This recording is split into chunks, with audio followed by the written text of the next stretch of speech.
Hello everyone, I am the storyteller and I am here to help you today. I know you use this video to fall asleep, so before that, like the video and subscribe to the channel. Also, where are you from and what time are you watching? Now get comfortable and relax. The steering wheel was still warm with my frustration when I merged onto Highway 1, 3 hours after my flight to San Diego had departed without me. My boss had called an emergency meeting that turned out to be 45 minutes of him pontificating about quarterly projections while my boarding window slipped away like sand through fingers. When I'd finally escaped his office, racing through LAX had been pointless. The gate agent's sympathetic shrug told me everything. Drive it, I'd thought. Make something worthwhile out of this disaster. The Pacific stretched out to my right, deceptively calm under the late afternoon sun. I'd taken this route before, but never with this particular weight in my chest, that peculiar mix of anger and liberation that comes from plans unraveling. The rental car hummed steadily, and I let myself sink into the rhythm of the curves, each turn revealing another postcard view I was too irritated to properly appreciate. The first alert buzzed through around Malibu. I glanced at my phone mounted on the dashboard. Coastal evacuation warning, potential landslide activity. I dismissed it. California was always warning about something. Earthquakes, fires, mudslides. Part of the ambient anxiety of living here. The road ahead looked clear, and I needed this drive. 20 minutes later, the second alert came with an insistence that made my teeth ache. That sharp electronic wail that cuts through everything. This time I couldn't read it properly while driving, but I caught fragments. Immediate coastal areas. Seek higher ground. The radio, which had been playing classic rock, dissolved into static before cutting to an emergency broadcast. The announcer's voice carried that practiced calm that somehow makes everything worse. Authorities were advising evacuation of low-lying coastal areas due to unusual tidal conditions. No specifics, just that weightless phrase hanging in the air like fog. That's when I noticed the road. At first I thought it was just wet from spray, but the pattern was wrong. The moisture extended too far inland, reaching places where no wave should touch even during storms. Worse were the drag marks, long dark streaks as if something massive had been pulled across the asphalt. Kelp lay scattered in thick ropes, still glistening, still writhing slightly in the wind. But we hadn't had storms. We hadn't had anything. The smell hit next. Brine so thick I could taste it, mixed with something else. Something organic and wrong, like a tide pool left to rot in the sun.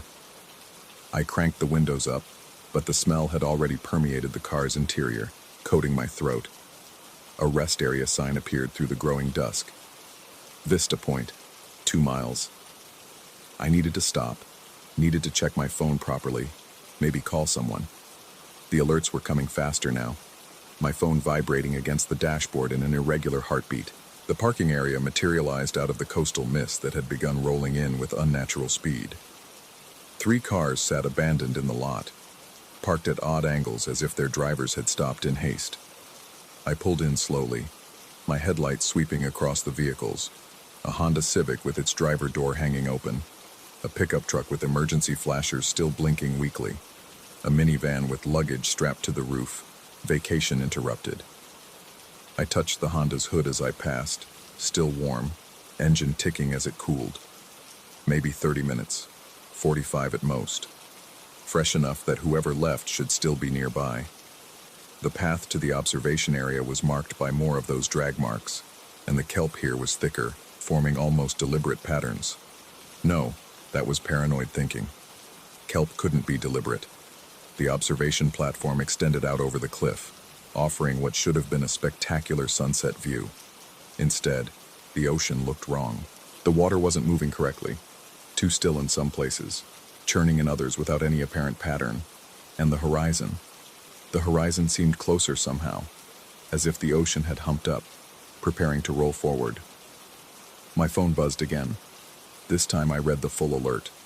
Unprecedented tidal anomaly detected. All coastal residents must evacuate immediately. This is not a tsunami warning. Repeat, this is not a tsunami. Nature of threat unknown. Not a tsunami. Then what? A sound made me turn. Footsteps on the wooden platform.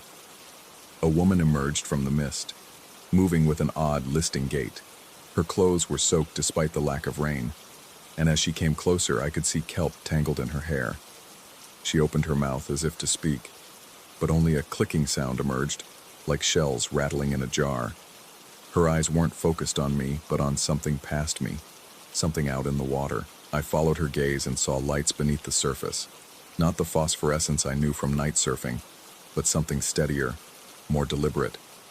They pulsed in a pattern that seemed almost like communication. The woman clicked again, louder this time, and started walking toward the platform's edge. I called out, but she didn't respond, didn't even slow. She reached the railing and began climbing over it with mechanical precision. I lunged forward, grabbing her arm. Her skin was cold, far too cold, and slick with something that wasn't just seawater. She turned to look at me then, and her eyes reflected those underwater lights, as if they were somehow inside her, looking out. She pulled free with surprising strength and continued over the railing.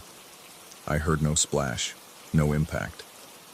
When I looked over the edge, there was only darkness, and those pulsing lights, now arranged in what looked disturbingly like a pathway leading into deeper water. More footsteps. I spun around to see figures emerging from multiple directions, from the parking area, from the coastal trail, even from behind the shuttered visitor center. All moving with that same unnatural gait, all soaking wet despite the dry evening, all heading for the platform's edge. A man in a business suit, kelp wrapped around his neck like a tie. A jogger, her running shoes squeaking with each step, leaving puddles of something darker than water. An elderly couple, holding hands, their fingers intertwined with seaweed. They float around me as if I weren't there, clicking and gurgling in what might have been communication, or might have been the sound of waterlogged lungs trying to breathe.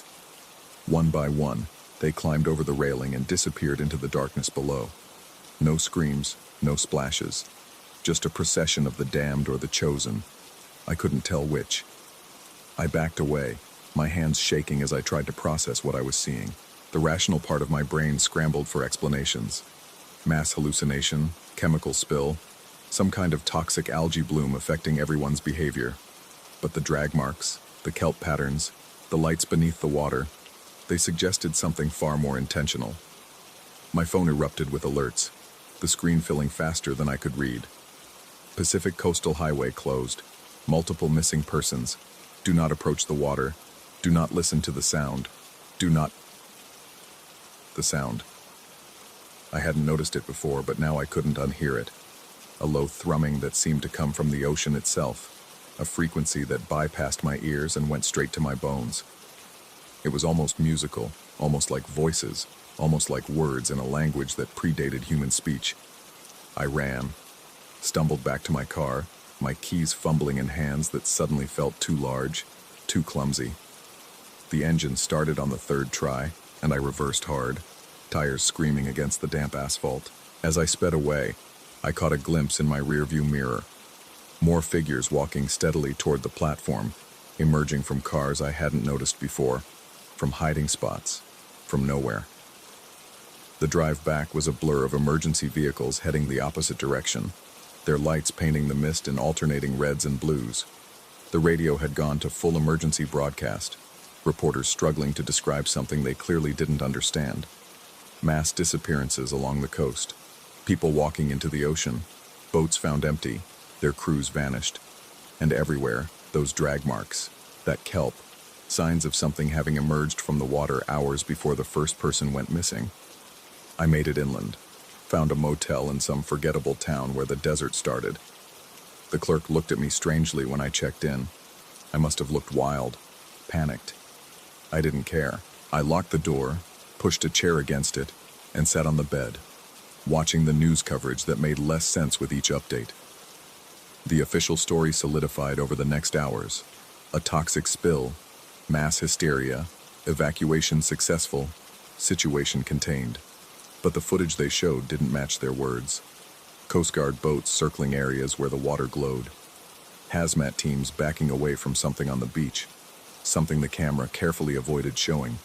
And in the background of one shot, just for a moment before the feed cut, I saw them.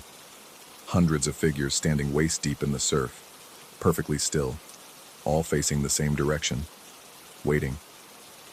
I haven't slept since then. Can't sleep. Every time I close my eyes, I hear that thrumming, feel it calling.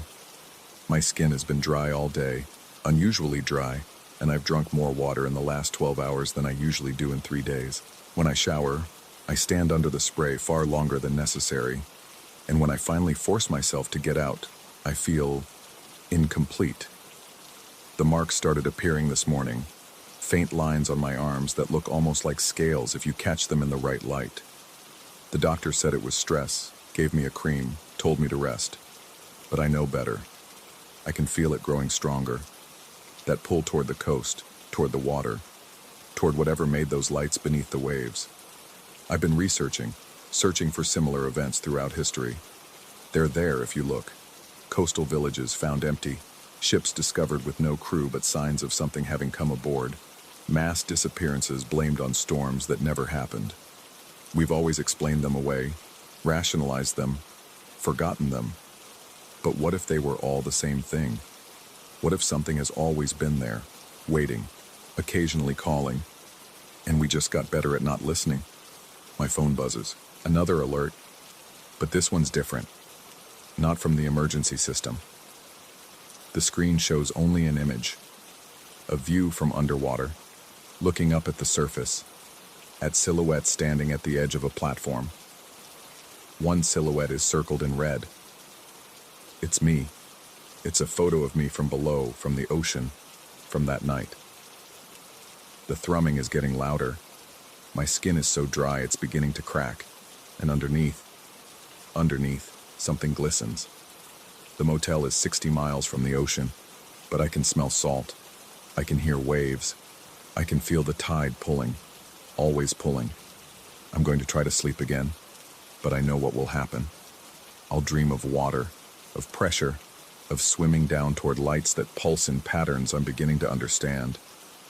And when I wake, if I wake, I'll be closer to the coast. My car keys will be in my hand. The engine will be running. They're not taking people. That's what I've finally understood. They're calling them home. The bathroom faucet is dripping.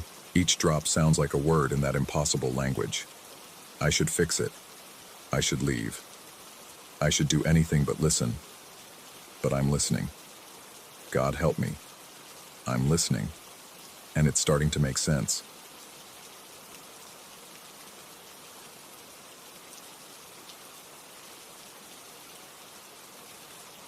Story 2.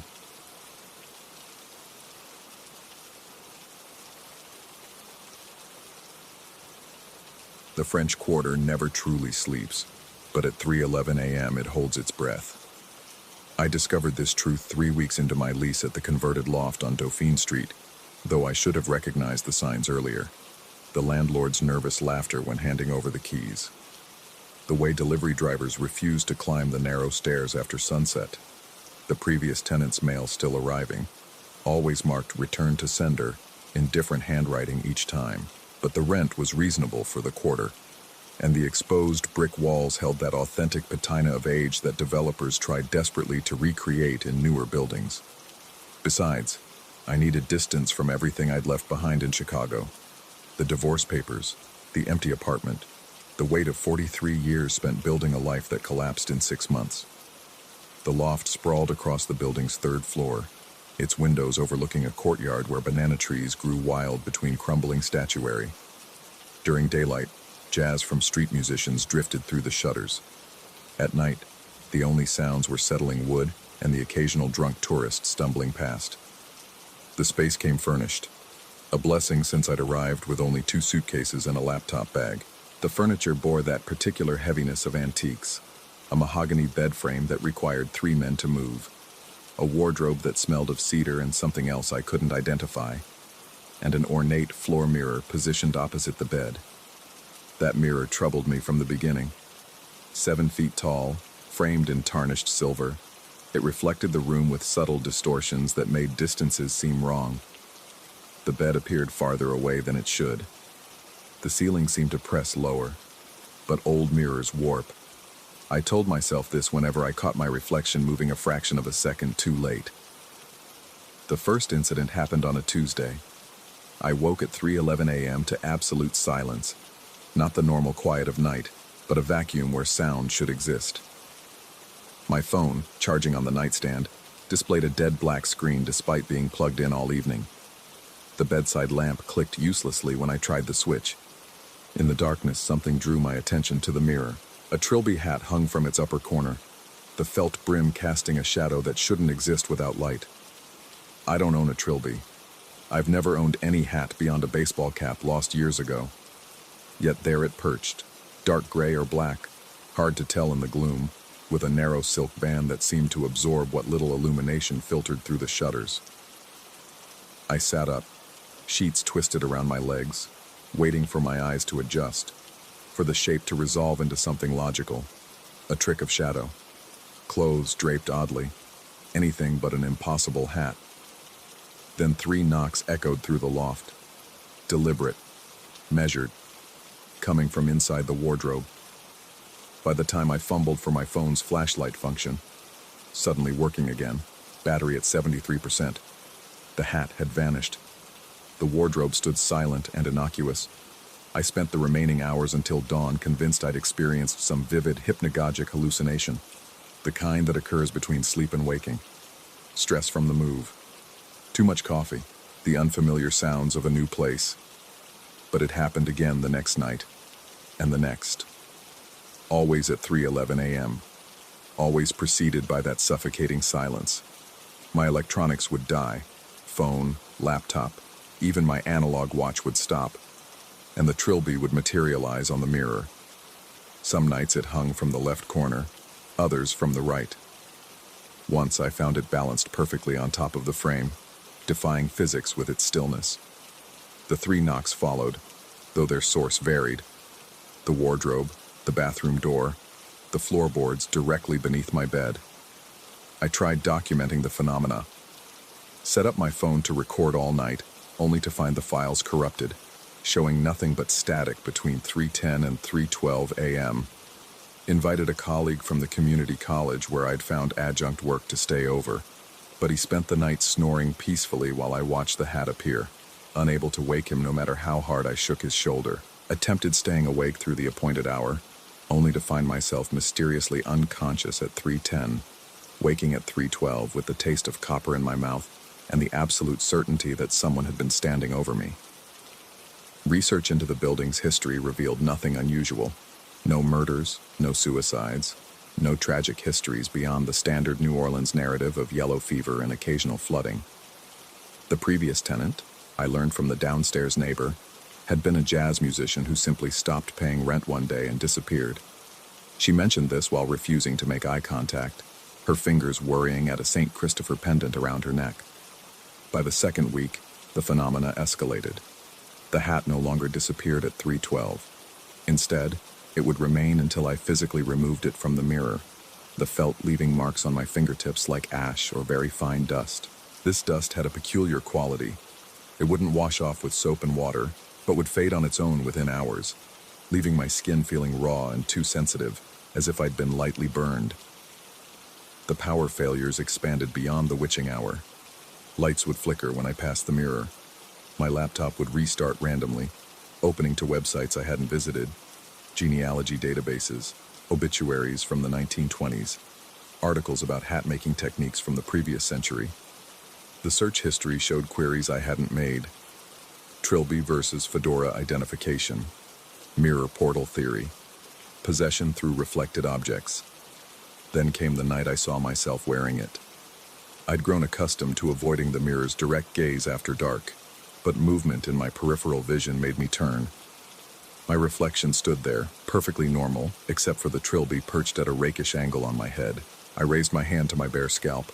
Nothing there, while my reflection adjusted the hat's brim with a gesture I'd never made. The reflection smiled. Not my smile. Something else wearing my face, using expressions my muscles didn't know how to form. I stumbled backward, knocking over the bedside lamp. In the brief chaos of falling ceramic and flickering light, I glimpsed something else in the mirror. Not my room, but another space. Similar, yet wrong. The walls were the same exposed brick, but covered in water stains that formed patterns like faces. The bed existed, but appeared recently abandoned, its sheets twisted into forms suggesting struggle. And standing beside it, partially obscured by shadow, a figure in a dark suit and trilby hat, facing away from the mirror. When the lamp struck the floor and shattered, darkness rushed back. My phone illuminated moments later. 3:12 a.m. exactly. The mirror reflected only my terrified face and disheveled room. Sleep became impossible after that. I tried covering the mirror with a sheet, but it would slip off during the night. Attempted turning it to face the wall, only to wake and find it restored to its original position. The landlord claimed no knowledge of anyone entering the apartment, suggested I might be sleepwalking, and reminded me that breaking the lease would forfeit my substantial deposit. The dust from the hat began appearing elsewhere. Fingerprints on the bathroom mirror that weren't mine. The whorls and ridges facing the wrong direction, as if someone had touched the glass from the other side. Footprints across the hardwood floor, leading from the mirror to my bed, visible only in the afternoon light when the sun hit at the right angle. Always the left foot slightly turned inward, a gait I didn't recognize. I installed a doorbell camera inside the apartment, positioned to watch the mirror. The footage revealed nothing during the crucial minute, just static and darkness, but in the moments before, I could see myself sleeping. And something else. A shadow that didn't match any object in the room. It grew more distinct each night, gaining definition and form.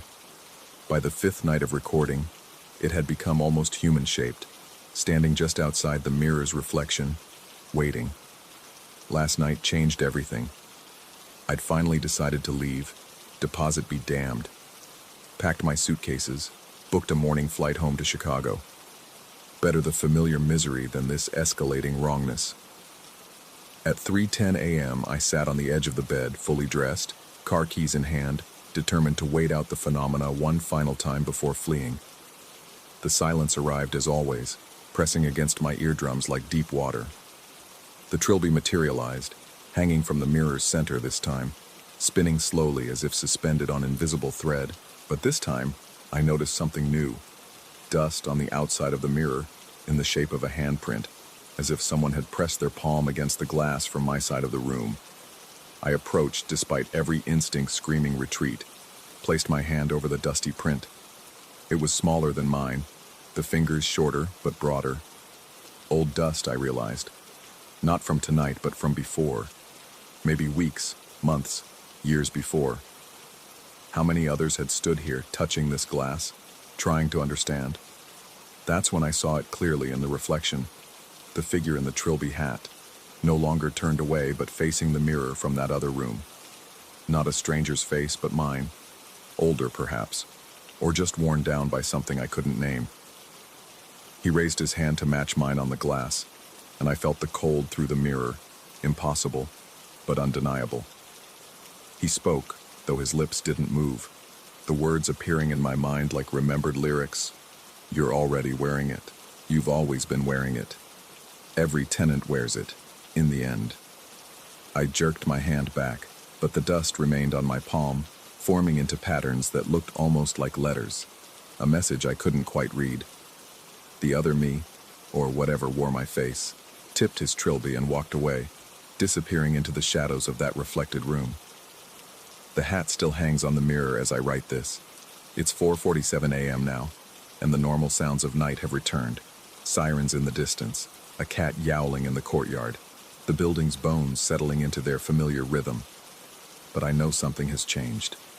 When I look at my reflection, there's a shadow on my head that doesn't match anything in the room. A weight I can almost feel, growing more substantial with each passing hour. The dust on my palm has formed into words now, though they keep shifting when I try to read them directly. The only constant is a date, 1923. I found that date in my mysterious search history, connected to a haberdasher's shop that once occupied this building's ground floor. The owner vanished one night, leaving behind his entire inventory except for one item, a gray trilby with a black silk band, never found despite extensive searching. I should leave. Drive to the airport right now, board that plane, never look back. But I find myself sitting here, staring at the mirror, waiting for 3:11 a.m. to come around again. Tomorrow night, and the night after. The hat is patient. It's waded through dozens of tenants, maybe hundreds. In the mirror, my reflection adjusts something on its head that I still can't see from this side. Not yet. But I'm beginning to understand that moving won't matter. The trilby isn't bound to this place. It's bound to whoever sees it, acknowledges it, touches its dust. I carry it with me now, a weight that exists in reflections before it exists in reality. Every mirror will become that mirror. Every witching hour will bring those 3 knocks, getting louder, more insistent, until I answer, until I put it on, or until I realize I already have. The dust on my palm has finally settled into readable text. It's not a message, but a question, written in handwriting I'm starting to recognize as my own. Which side of the mirror are you on? I don't know anymore. I'm not sure I ever did. The trilby hangs there, waiting, and I can feel its weight growing heavier on my head with each word I type. When I look at my laptop screen's black reflection, I'm wearing it. When I glance at my phone, it's there. Every surface that holds my image shows the truth that my eyes can't yet see. Maybe that's what the 3 knocks mean. Not a warning or a haunting, but a question repeated each night. Are you ready? Are you ready? Are you ready? Tonight, I think I'll answer.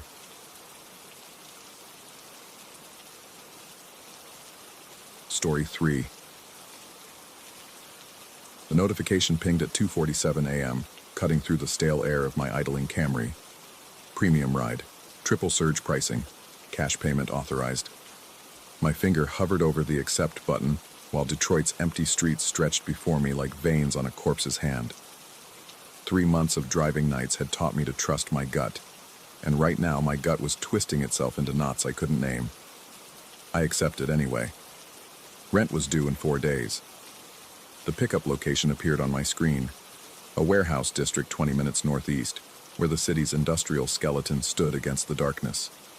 No street number, just GPS coordinates. The passenger's name showed as a single letter, K. The destination field remained blank, marked only with "will provide on arrival." Everything about it screamed wrong, but the payout. The payout would cover my groceries for 2 weeks. My headlights carved through the October fog as I drove, the radio crackling with static between stations. The city thinned around me, residential blocks giving way to chain-link fences and abandoned lots. Street lamps became scarce, then non-existent. My phone's screen provided the only consistent light besides my high beams, its blue glow making my hands look bloodless on the steering wheel. The GPS led me deeper into the industrial maze. Left here, right there, another left. The turns came too frequently, doubling back on themselves in patterns that made no sense. I'd driven these streets before, had to have in 3 months of nights, but nothing looked familiar.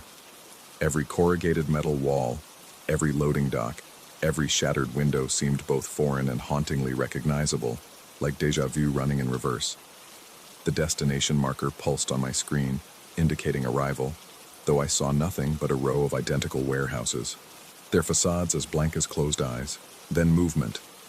A figure stepping from a recessed doorway, hand raised.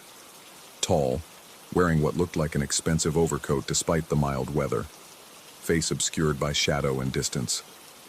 I rolled down my window halfway. The autumn air carried the taste of rust and old motor oil. The figure approached with measured steps, stopping just outside the cone of my headlights. Male, I thought, though I couldn't be certain. The coat looked black or maybe deep blue.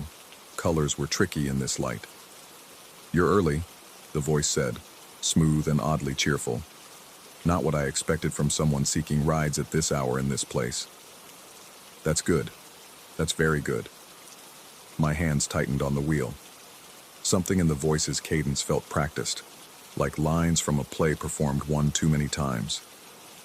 The figure gestured toward the warehouse behind him, its entrance a rectangle of absolute darkness. "Just need you to pull inside and wait. 5 minutes, maybe 10. Easy money." The smart response would be to drive away. Every safety video, every driver forum, every instinct screamed against entering enclosed spaces with passengers.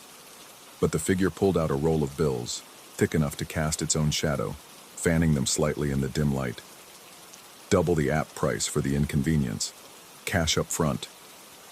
I found myself shifting into drive, following the figure's directing hands toward the warehouse entrance. The doorway swallowed my car whole. Darkness so complete my headlights seemed to shrink rather than penetrate it. Inside, the space opened into vastness. I could feel it more than see it. The way sound changed, the way the air moved. My lights illuminated only a small circle of oil-stained concrete and nothing beyond. The figure appeared at my window again, having moved with impossible silence. This close, I still couldn't make out facial features, just the suggestion of a smile. He handed me the cash through the window more than promised, the bills crisp and somehow cold. Just wait here. Keep the engine running. Don't turn around, no matter what you hear.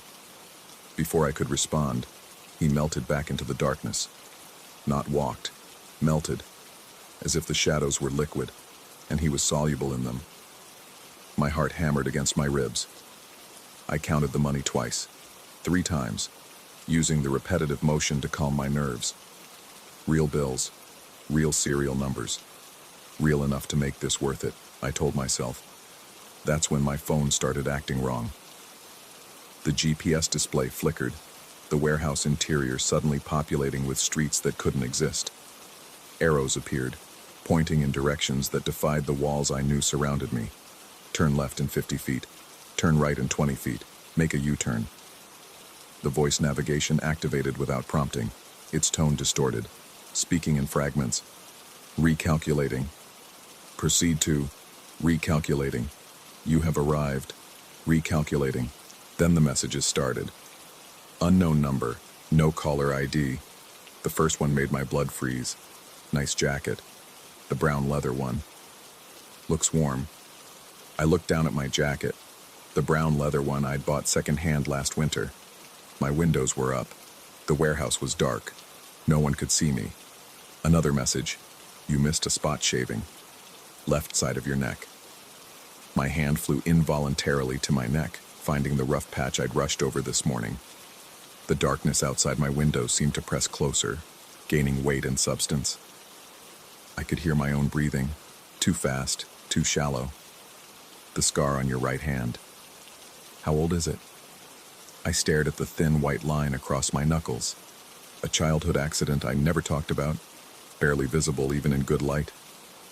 My phone screen flickered again, the GPS now showing my car in multiple locations simultaneously.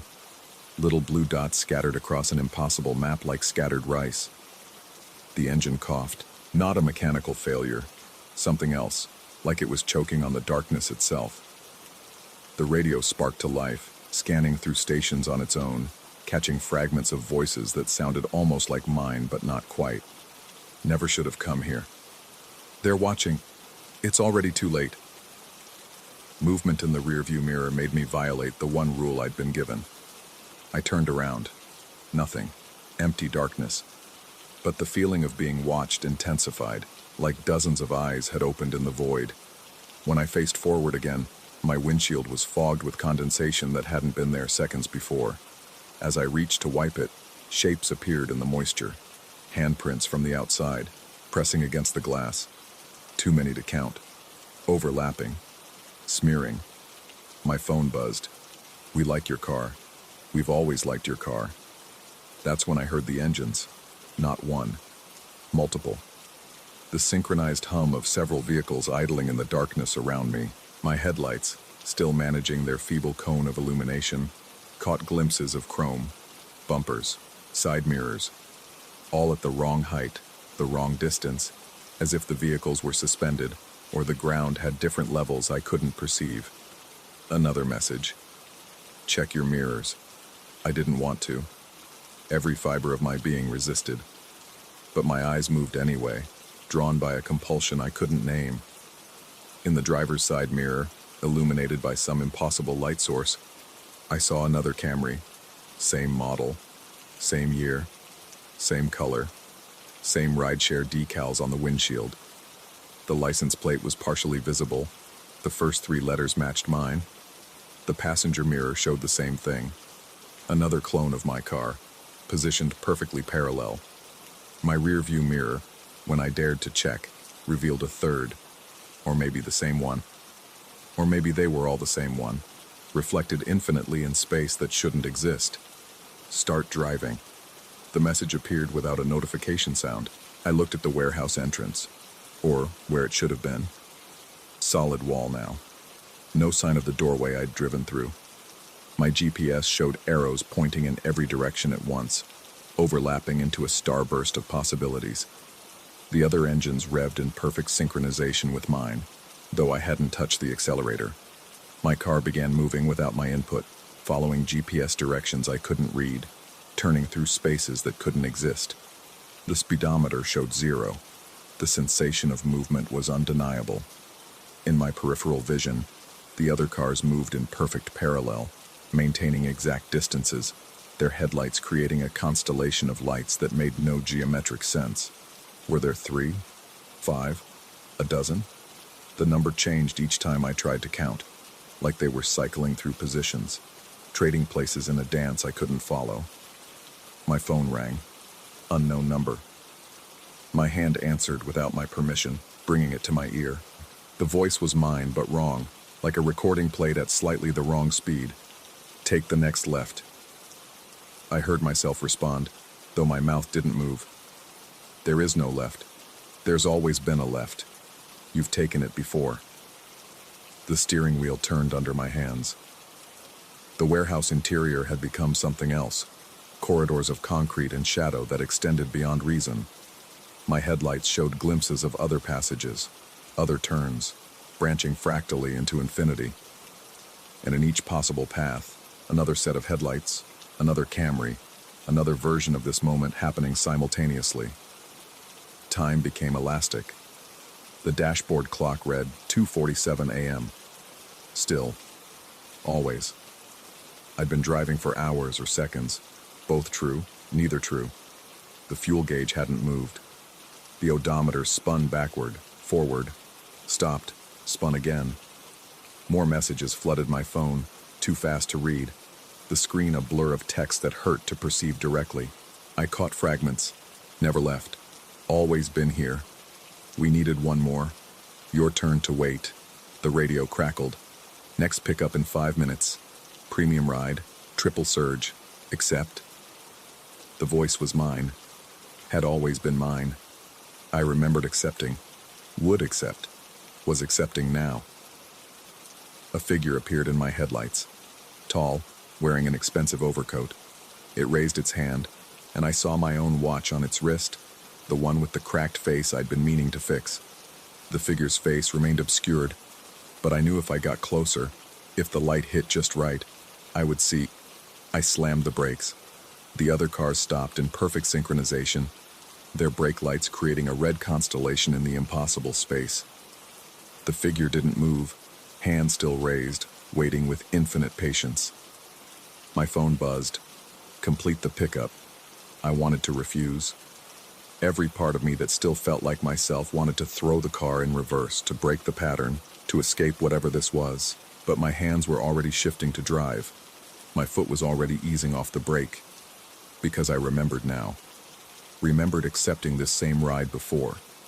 Remembered the warehouse, the darkness, the other cars. Remembered becoming one of them, waiting in the shadows for the next driver to arrive. Remembered forgetting, starting my shift fresh, seeing the premium ride notification. The figure approached my window. This close, illuminated by the dome light that activated without me touching it, I saw its face clearly. It wasn't my face. That would have been too simple, too comprehensible. It was the absence of a face, a void shaped like features, as if someone had cut a person-shaped hole in reality and forgot to fill it with anything.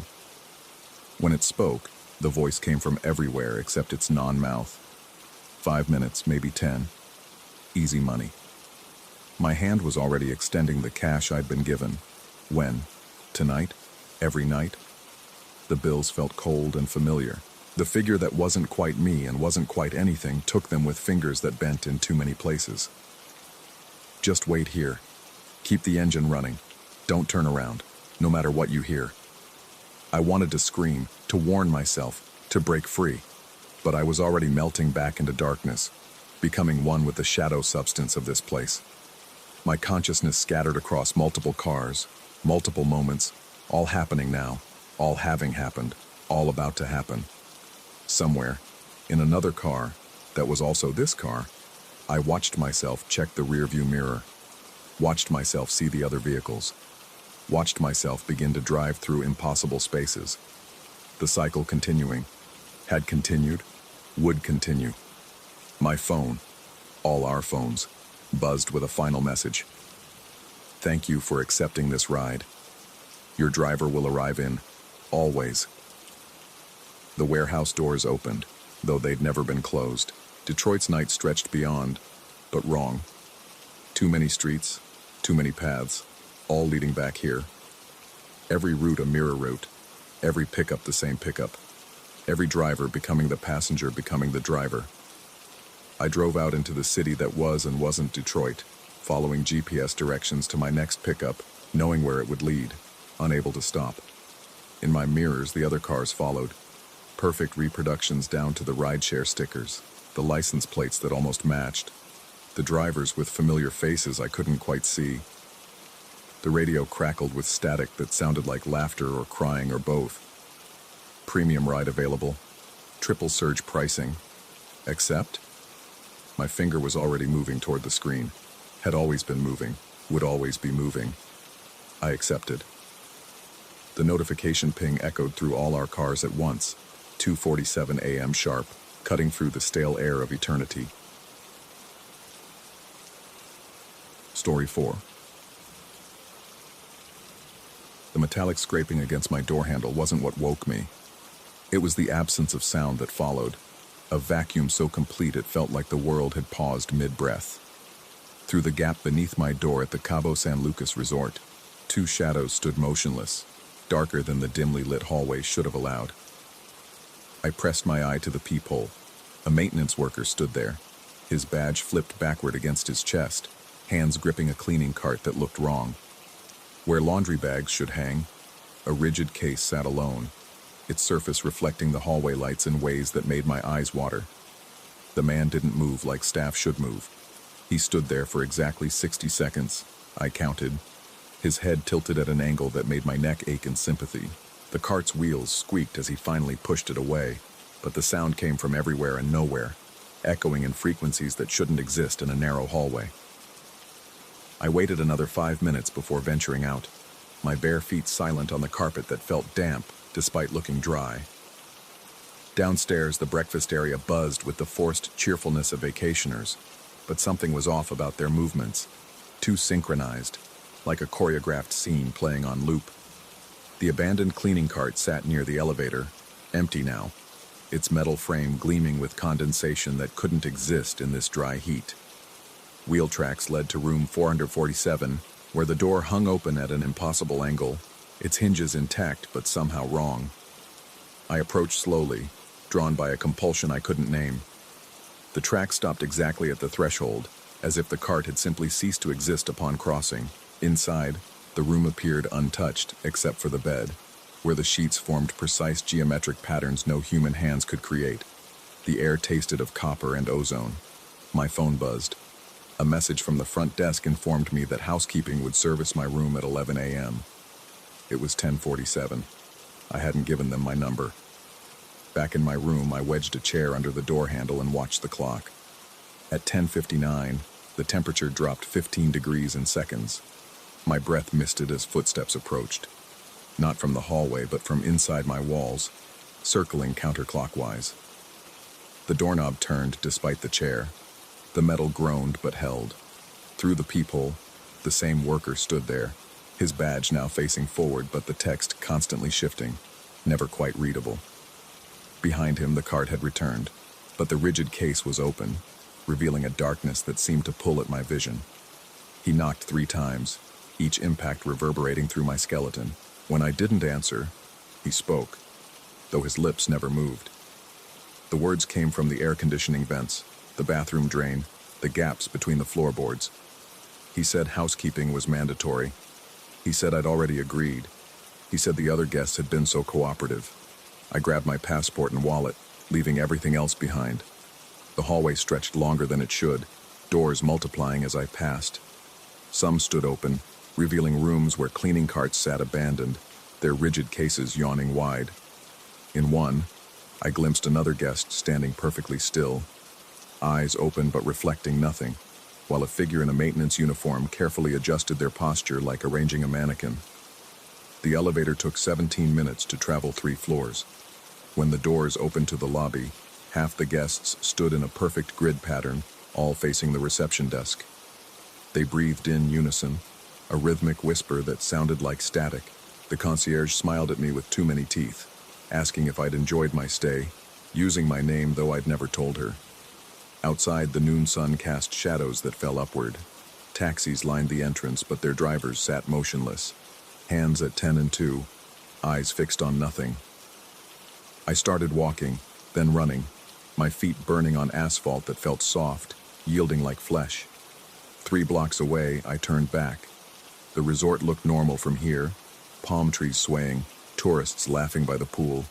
But the windows were wrong. In every single one, the same figure stood, holding the same cleaning cart, watching me with the same backward badge. I booked a flight home immediately, paying cash at the airport. During the wait, I noticed other travelers with the same haunted look, the same compulsive checking over shoulders. We didn't speak, but we recognized each other. Refugees from hotels, motels, resorts. Places where the cleaning staff had stopped pretending to clean. The plane lifted off, and I thought I was free. Then the flight attendant pushed her cart down the aisle, and I saw it. The same rigid case where drinks should be. She paused at my row, her badge mysteriously backward, asking if I needed anything. Her smile never wavered as she stood there for exactly 60 seconds. I said no. She moved on, but I could hear her cart's wheels squeaking in that impossible frequency, feel the temperature dropping around me. The passenger beside me had fallen asleep, his breathing too regular, too mechanical. When I looked closer, his eyes were open behind closed lids, reflecting a darkness I recognized. We landed in Houston, but the airport felt wrong. Too many cleaning carts in the terminals, too many maintenance workers with backward badges. They moved through the crowds like sharks through water, always peripheral, always watching. The bathroom mirrors showed their reflections even when they weren't there. I drove home instead of taking another flight, 16 hours straight, stopping only for gas and paying cash. My apartment building looked the same, but the doorman was new. His uniform was too clean, his movements too precise. He welcomed me back using a name that wasn't quite mine. Syllables shifted just enough to sound alien. Inside my apartment, everything sat exactly as I'd left it, except for the thin layer of dust that formed patterns. Geometric, intentional.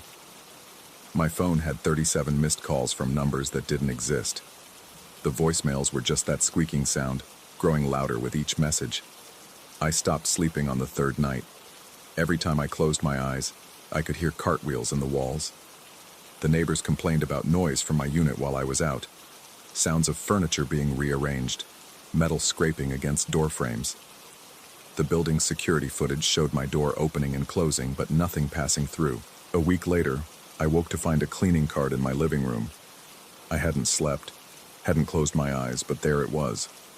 The rigid case open, revealing that hungry darkness. No one had entered. The door remained locked, deadbolted, chained. The cart simply existed where it hadn't before. I left everything behind again. Changed cities, changed names, paid cash for everything. But hotels exist everywhere.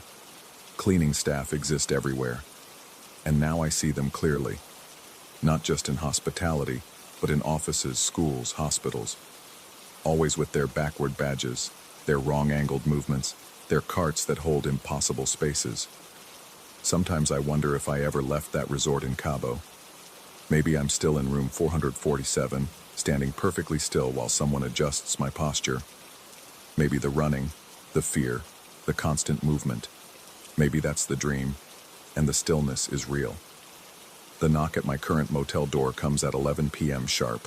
I don't need to look to know what's there.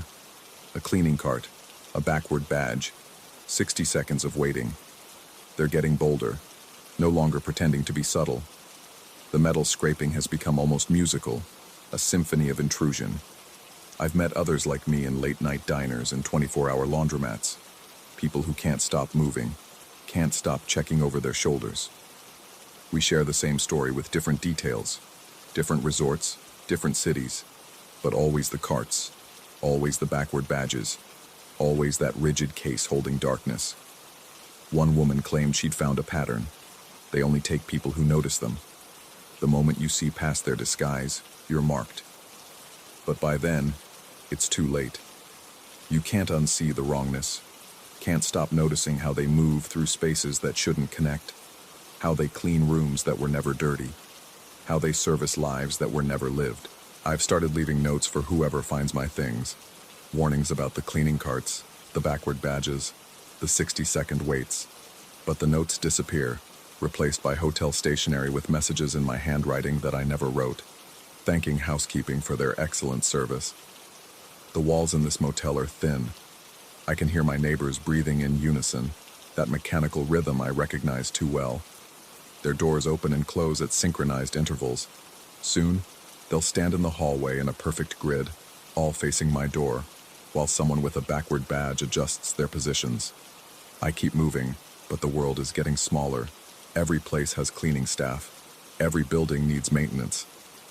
And somewhere, in a resort in Cabo San Lucas, room 447 stays empty, its door hanging at that impossible angle, waiting for me to come back and take my place among the others who stopped running. The knock comes again. This time I don't count to 60, or 2. This time I open the door. Story 5. The move to Chicago was supposed to be a fresh start, but some stains follow you no matter how far you run. I learned this 3 months into my new life, when the familiar weight of being watched settled back onto my shoulders like an old coat I thought I'd thrown away. The studio apartment sat on the 3rd floor of a converted brick building in Lincoln Park, its single window facing west toward the elevated tracks. The realtor had called it cozy and authentic, which I quickly discovered meant cramped, and the radiator sounds like someone slowly strangling a cat. But it was mine, and after the mess I'd left behind in Portland, having something that belonged only to me felt like a small miracle. The first sign should have been the coffee recommendations. I'd been grabbing my morning caffeine from the same corner shop for 2 weeks when I found the note tucked under my apartment door. Plain white paper, neat handwriting in blue ink. The place on Halsted makes better espresso. Trust me. No signature, no explanation. I crumpled it up and tossed it in the trash, attributing it to some overly friendly neighbor trying to be helpful. But the coffee at the Halsted place was incredible. The second note arrived 4 days later. They close early on Sundays. Try the pastries before noon. Again, the same careful script, the same unmarked paper. This time, curiosity won over caution. I asked the barista if she knew who might have recommended the place. She shrugged, steam hissing from the espresso machine behind her, and said she'd never seen anyone matching my description asking about new customers. The pastries were gone by 12:15. I started paying attention then, the way you do when the back of your neck begins to itch for no apparent reason. Walking home from work, I'd catch myself scanning doorways and checking reflections in store windows. The city's rhythm felt different somehow, as if someone had adjusted the tempo just slightly offbeat. Footsteps seemed to echo mine too closely on empty sidewalks. Conversations would pause when I passed, then resume in whispers I couldn't quite catch. The third note arrived on a Tuesday. The Indian place delivers until 2 a.m. Perfect for late nights when you can't sleep. I hadn't told anyone about my insomnia. The building's security was minimal, a temperamental buzzer system, and a lock that required more faith than force to operate. I started checking the hallways before leaving my apartment, listening for movement on the other side of my door before opening it. The carpet in the corridor was thin and stained, the kind that amplified every footfall. But lately I'd been hearing steps that didn't match any pattern of the other tenants. Mrs. Chen from 2B left for her nursing shift at precisely 6:47 a.m., her sensible shoes clicking against the linoleum in a steady rhythm. The graduate student in 3A stumbled out around 10, usually hungover, his sneakers scuffing and sliding. The couple on the first floor argued in muffled Spanish every evening around 7, their voices rising and falling like tide against distant rocks. But sometimes, in the spaces between these familiar sounds, I heard something else. Careful footsteps that paused outside my door just long enough for me to wonder if I'd imagined them. The soft whisper of paper against wood that meant another note had arrived. Your laundry schedule is too predictable. The gym on Clark Street has better equipment. You left your bedroom light on again. Each message felt like a violation, an intimate knowledge of my habits that no casual observer should possess. I changed my routines, varying my paths to work, switching between different grocery stores, taking the blue line instead of the brown, then the red instead of the blue. Nothing helped. The notes kept coming, each one more specific than the last. The new route takes you past the construction on Lincoln. Be careful of the loose scaffolding. Your mother called while you were in the shower. She sounded worried. The last one made my hands shake as I read it. I'd missed a call from my mother that morning, found the voicemail when I got out of the bathroom. She'd been concerned about my silence, wondering if I was eating enough, sleeping enough, taking care of myself in the big city. I hadn't told anyone in Chicago about my family, hadn't given my address to anyone who might know my mother's voice. I started staying late at work, using the office's Wi-Fi to research private investigators and security companies. The thought of involving the police felt premature. What would I tell them? That someone was giving me helpful advice about coffee shops and warning me about construction hazards? That I felt watched but had never actually seen anyone watching? The research led me down rabbit holes of urban surveillance techniques, stalking behaviors, and elaborate pranks. I learned about GPS tracking devices small enough to hide in coat pockets, about how social media location data could reveal patterns invisible to the person being tracked. I checked my clothes, my bag, my laptop case. I combed through my online presence, tightening privacy settings and deleting old posts. I even called my credit card company to check for unusual transactions. Everything appeared normal. The breakthrough came on a Thursday evening in late October, when the temperature dropped and the city's exhaled breath became visible in the air. I was walking home from the grocery store, arms full of bags, when I caught a glimpse of movement in my peripheral vision. Not the purposeful stride of someone with a destination, but the careful, measured pace of someone trying to match another person's rhythm. I stopped abruptly in front of a shop window, pretending to examine the display of vintage books while watching the reflection behind me.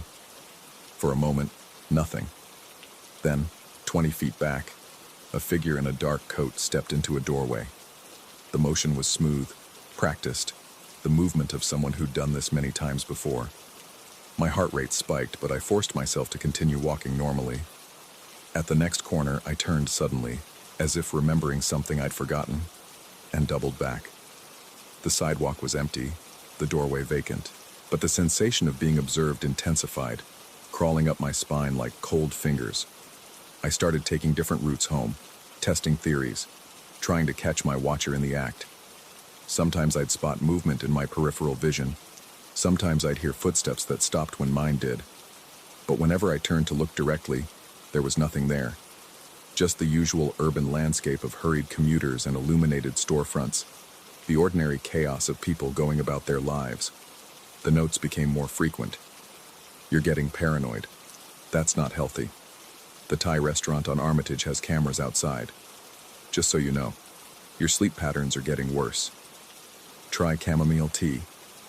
Each message arrived without any sign of forced entry, without any disturbance to the building's routine.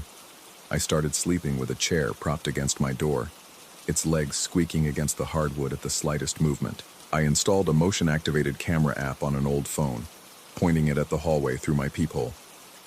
The footage showed nothing but empty corridors and the occasional neighbor passing by. But the notes kept coming. I began to question my own perception, wondering if the stress of the move and the isolation of living alone had affected my judgment. Maybe the notes were coincidences, helpful neighbors or building management trying to be friendly. Maybe the footsteps belonged to perfectly innocent people whose schedules happened to overlap with mine.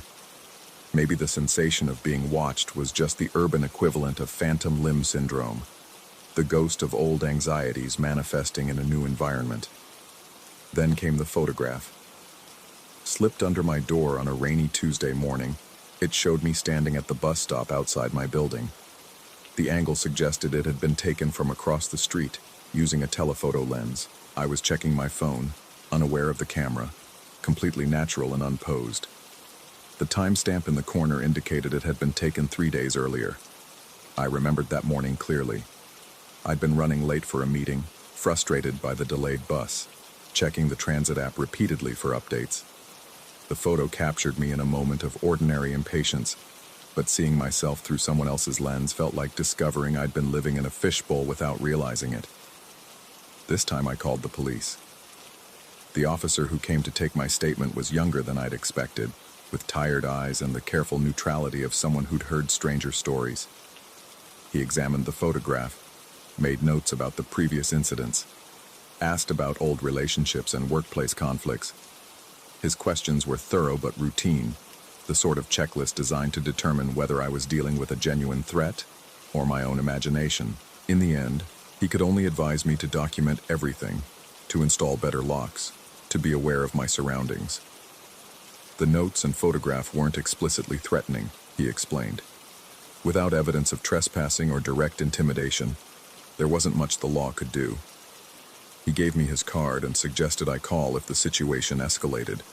I spent the next week hyper-vigilant, cataloging every detail of my environment.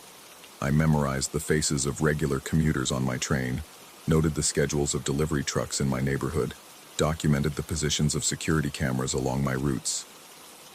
I carried pepper spray and kept my phone charged, ready to call for help at the first sign of direct contact. But the notes stopped coming. For 10 days, nothing. No mysterious advice, no evidence of surveillance, no sensation of being followed. The absence felt almost worse than the presence had, like waiting for a bomb to explode after hearing the timer start ticking. I found myself missing the notes, their strange intimacy, the proof that someone was paying attention to my existence in this vast, indifferent city. Then winter arrived in earnest, and with it, the night that changed everything. The temperature had dropped below freezing for the first time since I'd moved to Chicago, turning the city's breath into clouds of vapor that hung in the air like ghosts. I was coming home late from dinner with colleagues, my first social outing in weeks, feeling almost normal for the first time since the surveillance had begun. The Red Line train was nearly empty at that hour, just a handful of night shift workers and late commuters scattered among the orange plastic seats. I sat near the window, watching the city scroll past in ribbons of light and shadow, feeling the weight of weeks of tension finally beginning to lift from my shoulders. That's when I saw him. At first, it was just a vague sense of familiarity in my peripheral vision, the way you might notice a piece of furniture slightly out of place. But as the train rounded a curve and the car's fluorescent lights flickered, I caught sight of my reflection in the window and saw that I wasn't alone. The figure was seated 3 rows behind me, wearing a coat I recognized immediately. Dark wool, with distinctive silver buttons and a tear in the left sleeve that I'd never bothered to repair. It was the winter coat I'd donated to charity 6 months before leaving Portland, the one that had been my constant companion through 2 brutal Oregon winters. Seeing it again felt like encountering a ghost of my former life, but the wrongness went deeper than mere nostalgia. The person wearing the coat had their head down, face obscured by shadow, but their posture mirrored mine exactly. When I shifted in my seat, they shifted. When I turned my head slightly to get a better look, they turned theirs in perfect synchronization. My reflection in the window showed my growing panic, but it also showed something impossible. The figure behind me had no reflection of their own. I gripped the metal pole beside my seat, using its cold reality to anchor myself as the train lurched through another turn. The logical part of my mind scrambled for explanations. Trick of the light, exhaustion playing havoc with my perception, the stress of weeks of paranoia finally manifesting in hallucinations. But when I risked another glance, the figure was still there, still wearing my donated coat, still moving in perfect synchronization with my movements. The train began to slow as it approached my stop, and I felt a surge of panic at the thought of standing up, of turning around, of potentially coming face to face with whatever was sitting behind me. The other passengers began gathering their belongings, shuffling toward the doors with the weary efficiency of people who'd made this journey countless times before. I waited until the last possible moment before rising from my seat, keeping my eyes fixed straight ahead as I moved toward the exit. The doors opened with a pneumatic hiss, and I stepped onto the platform with legs that felt unsteady beneath me. The cold air hit my face like a slap, and I turned immediately to look back at the train. The figure was standing in the doorway of the car, close enough now that I should have been able to see their face clearly. But the shadows beneath the hood of my old coat seemed to swallow light, creating a void where features should have been. They stood perfectly still as other passengers moved around them, as if they were a stone in a stream. Then the doors began to close. In the seconds before the train pulled away, the figure stepped forward, close enough that I could smell the familiar scent of the wool coat's fabric softener, could see the exact pattern of wear on the buttons. They leaned toward me, and despite the impossible darkness obscuring their face, I heard their voice with perfect clarity. They whispered my apartment's new gate code, the 6-digit number I'd programmed into the building's security system just that morning. The code I'd typed exactly once, alone in the building's lobby, with no one watching. The train pulled away, carrying the figure into the tunnel's darkness, leaving me standing alone on the platform with the echo of those whispered digits ringing in my ears. I walked home through streets that felt foreign despite 3 months of familiarity, every shadow seeming to harbor movement, every reflection in storefront windows showing scenes that didn't quite match reality. The gate code worked perfectly when I entered it, the lock clicking open with mechanical precision. In my apartment, I checked every window, every closet, every space large enough to hide a person. I called the building's management company and asked about the security system, learning that gate codes were generated randomly and stored only in the building's computer system. No one else should have known those numbers. I sat at my kitchen table until dawn, staring at the door, waiting for another note to appear. None came. But as the sun rose and filled my apartment with pale morning light, I noticed something that made my hands shake as I reached for my coffee cup. On the hook beside my front door, where I always hung my current winter jacket, there was now a second coat, dark wool, with distinctive silver buttons and a tear in the left sleeve. The coat I'd donated 6 months ago, the one I'd seen on the train. It hung there as if it had always belonged in that space, as if it had simply come home after a long journey. The fabric still smelled like the fabric softener I'd used in Portland, still bore the subtle impressions of my body's shape in its folds. I reached out to touch it, then stopped, my hand hovering inches from the familiar material. Because if the coat was here, in my apartment, then what had I seen on the train? And more importantly, who had been wearing it? The morning light streaming through my window caught the coat's surface, making it shimmer slightly, and for just a moment, I could swear I saw the shadow of a figure standing within its folds, waiting patiently for me to put it on.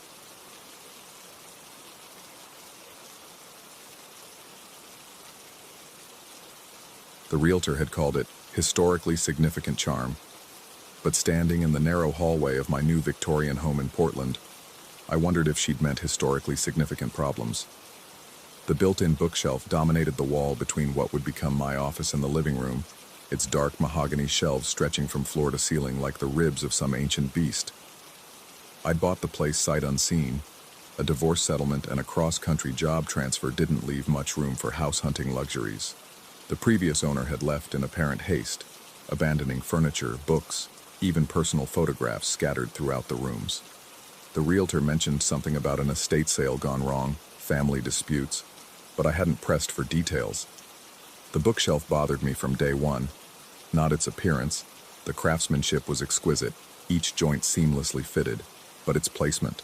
It interrupted the natural flow between rooms, creating an awkward bottleneck that forced you to turn sideways to pass. More than that, it felt wrong somehow, like a beautiful lie covering an ugly truth. On my third morning in the house, I decided it had to go. The shelf unit came away from the wall easier than expected, revealing not the drywall I'd anticipated, but a wooden panel, painted the same cream color as the adjacent walls, but clearly older. The paint had a different texture, slightly raised, as if applied over something that hadn't been properly sanded. I ran my fingers across the surface and felt the unmistakable ridges of writing beneath the paint. 2 hours with a heat gun and paint scraper revealed what someone had tried so hard to hide. The wood underneath was covered in pencil and charcoal markings, not random graffiti, but methodical notations. At the top, in careful block letters, room schedule, activity log. Below that, columns of information organized by location. Kitchen, 6:43 a.m., 12:17 p.m., 8:22 p.m.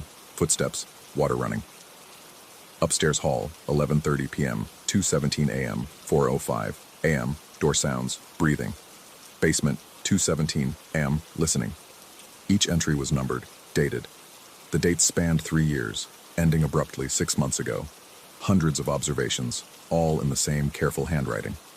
The previous owner had been documenting something. Sounds, movements, patterns of activity throughout the house.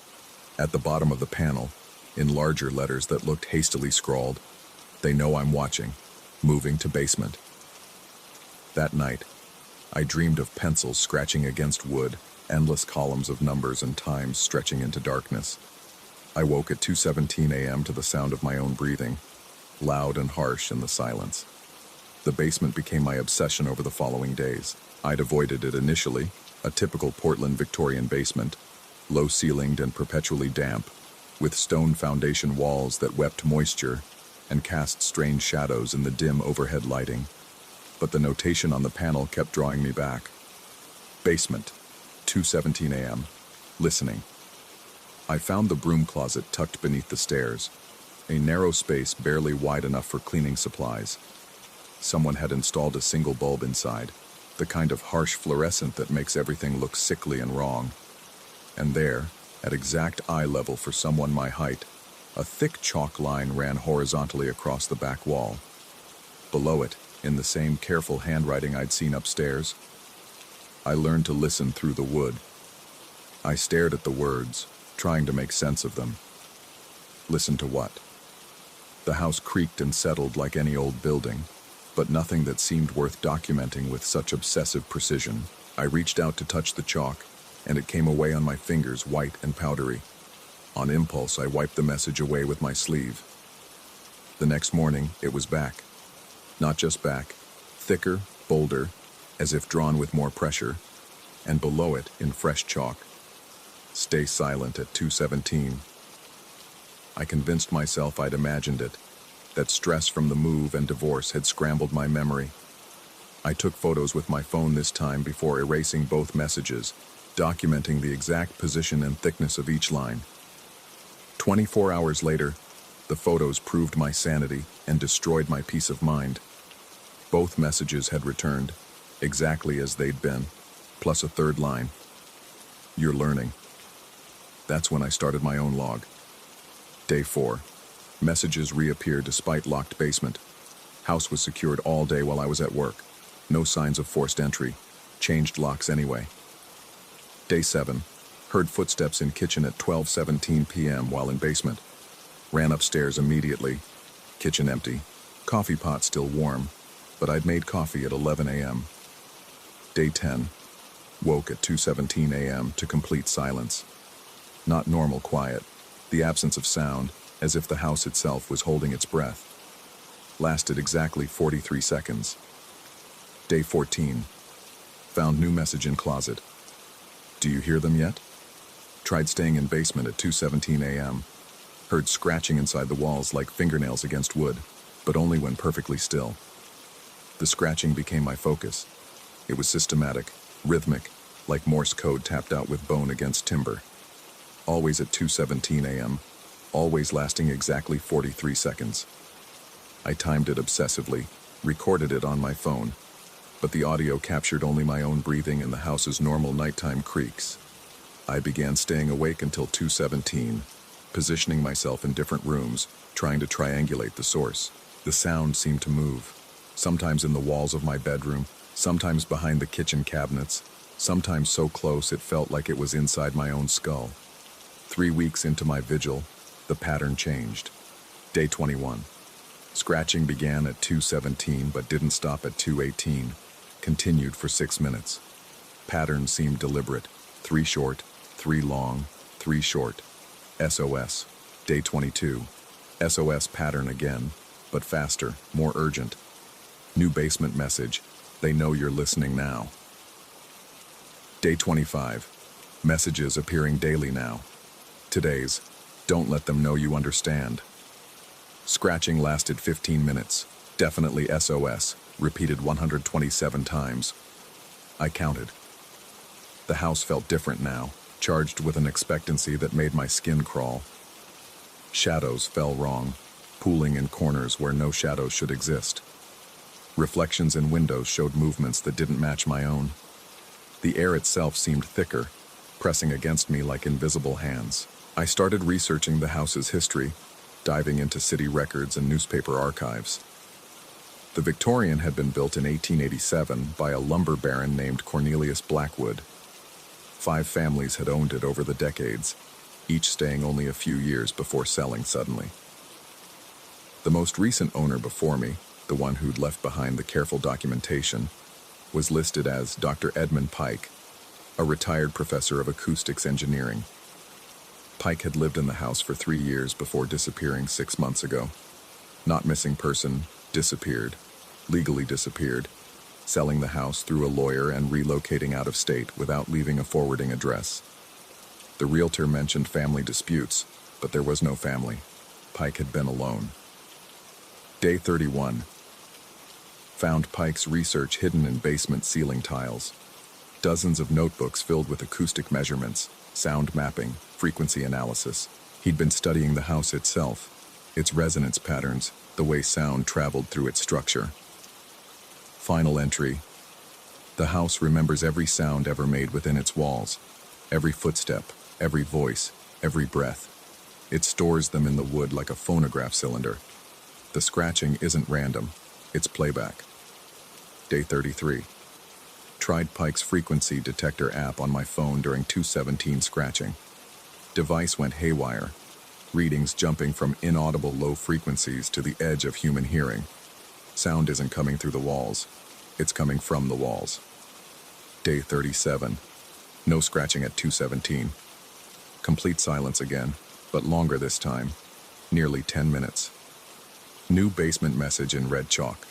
You've listened long enough. That night I made a decision that felt both inevitable and insane.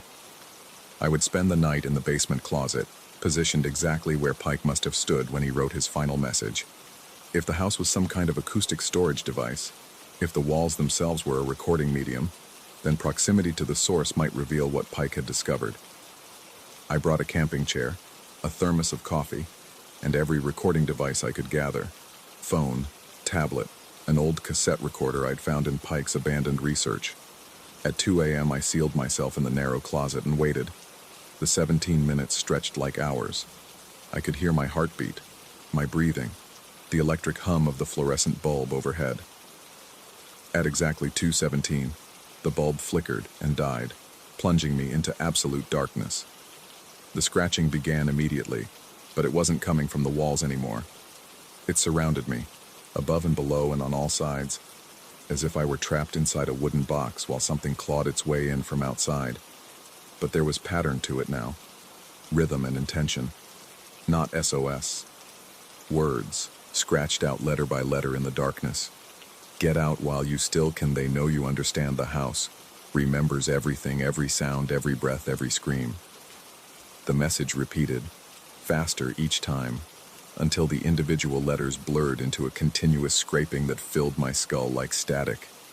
I fumbled for my phone's flashlight, and in its white glare saw something that shattered the last of my rationality.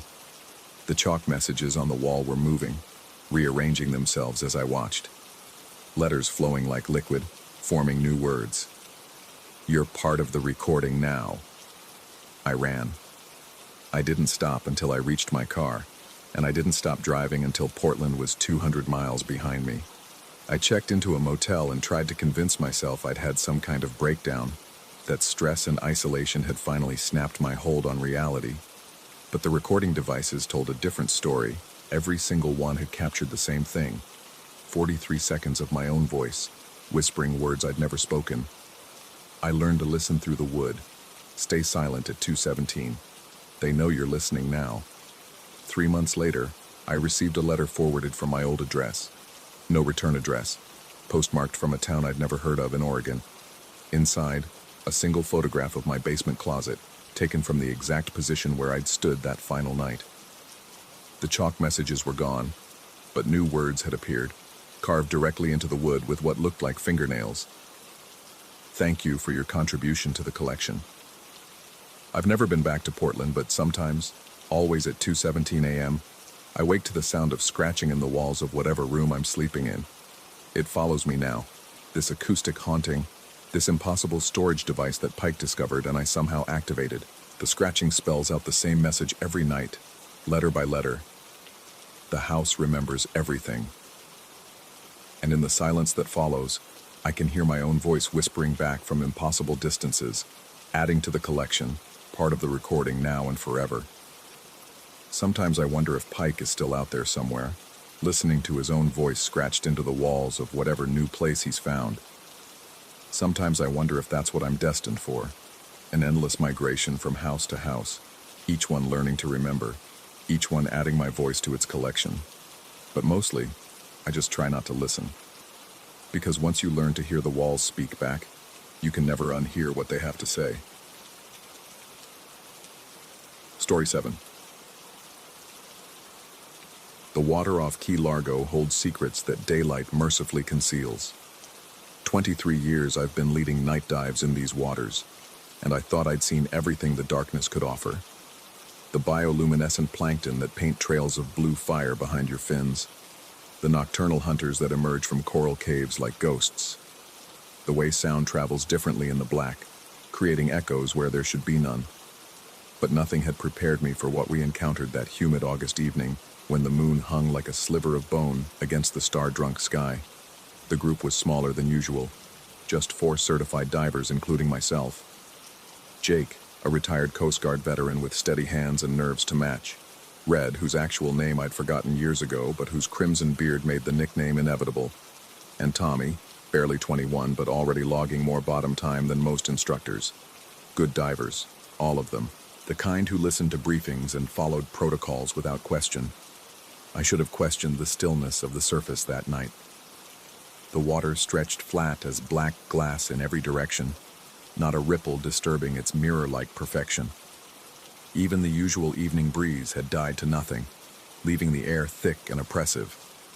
The kind of calm that makes old salts nervous, though I couldn't articulate why at the time.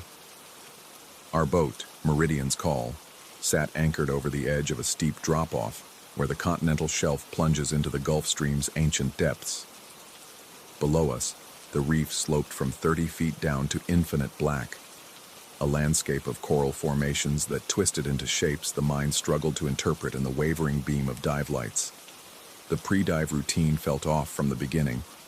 My gear checks took longer than usual, my fingers fumbling with familiar buckles and valves. The others seemed affected too.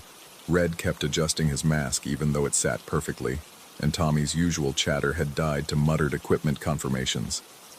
Only Jake appeared unaffected, but even he kept glancing over the side of the boat as if expecting to see something rise from the depths. When we finally rolled backward into the water, the sensation was different than I remembered. The ocean didn't embrace us so much as swallow us, pulling us down with an eagerness that felt almost hungry. The surface above became a distant promise of light that seemed to recede faster than physics should have allowed. At 40 feet, we began our underwater tour of the reef system I'd navigated thousands of times before. But familiar landmarks appeared subtly wrong in the artificial glow of our lights.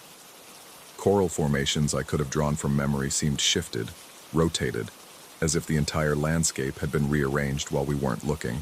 The colors that should have been vivid in our powerful beams appeared muted, washed out, as if the water itself was absorbing more light than it should. The first sign of wrongness came 20 minutes into the dive. Through my regulator, I could feel the subtle vibrations that indicated the boat's sonar was active above us. Odd, since we'd agreed on radio silence during the dive. The sound waves pulsed through the water in regular intervals, painting the darkness with invisible fingers of acoustic energy. That's when I noticed the particles in the water. At first, I attributed the swirling debris to natural sedimentation stirred up by our descent. But as I watched more carefully, the movement patterns defied explanation.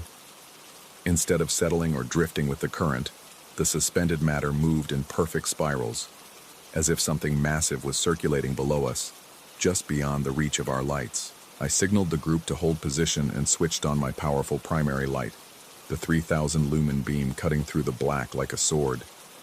The particles danced more frantically in the illumination, and I could see they weren't marine snow or stirred sediment at all.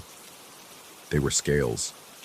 Thousands upon thousands of silvery scales drifting upward in slow, hypnotic columns. The sonar pulses from above grew more insistent, and I could feel them in my chest cavity now, resonating through the water and into my bones.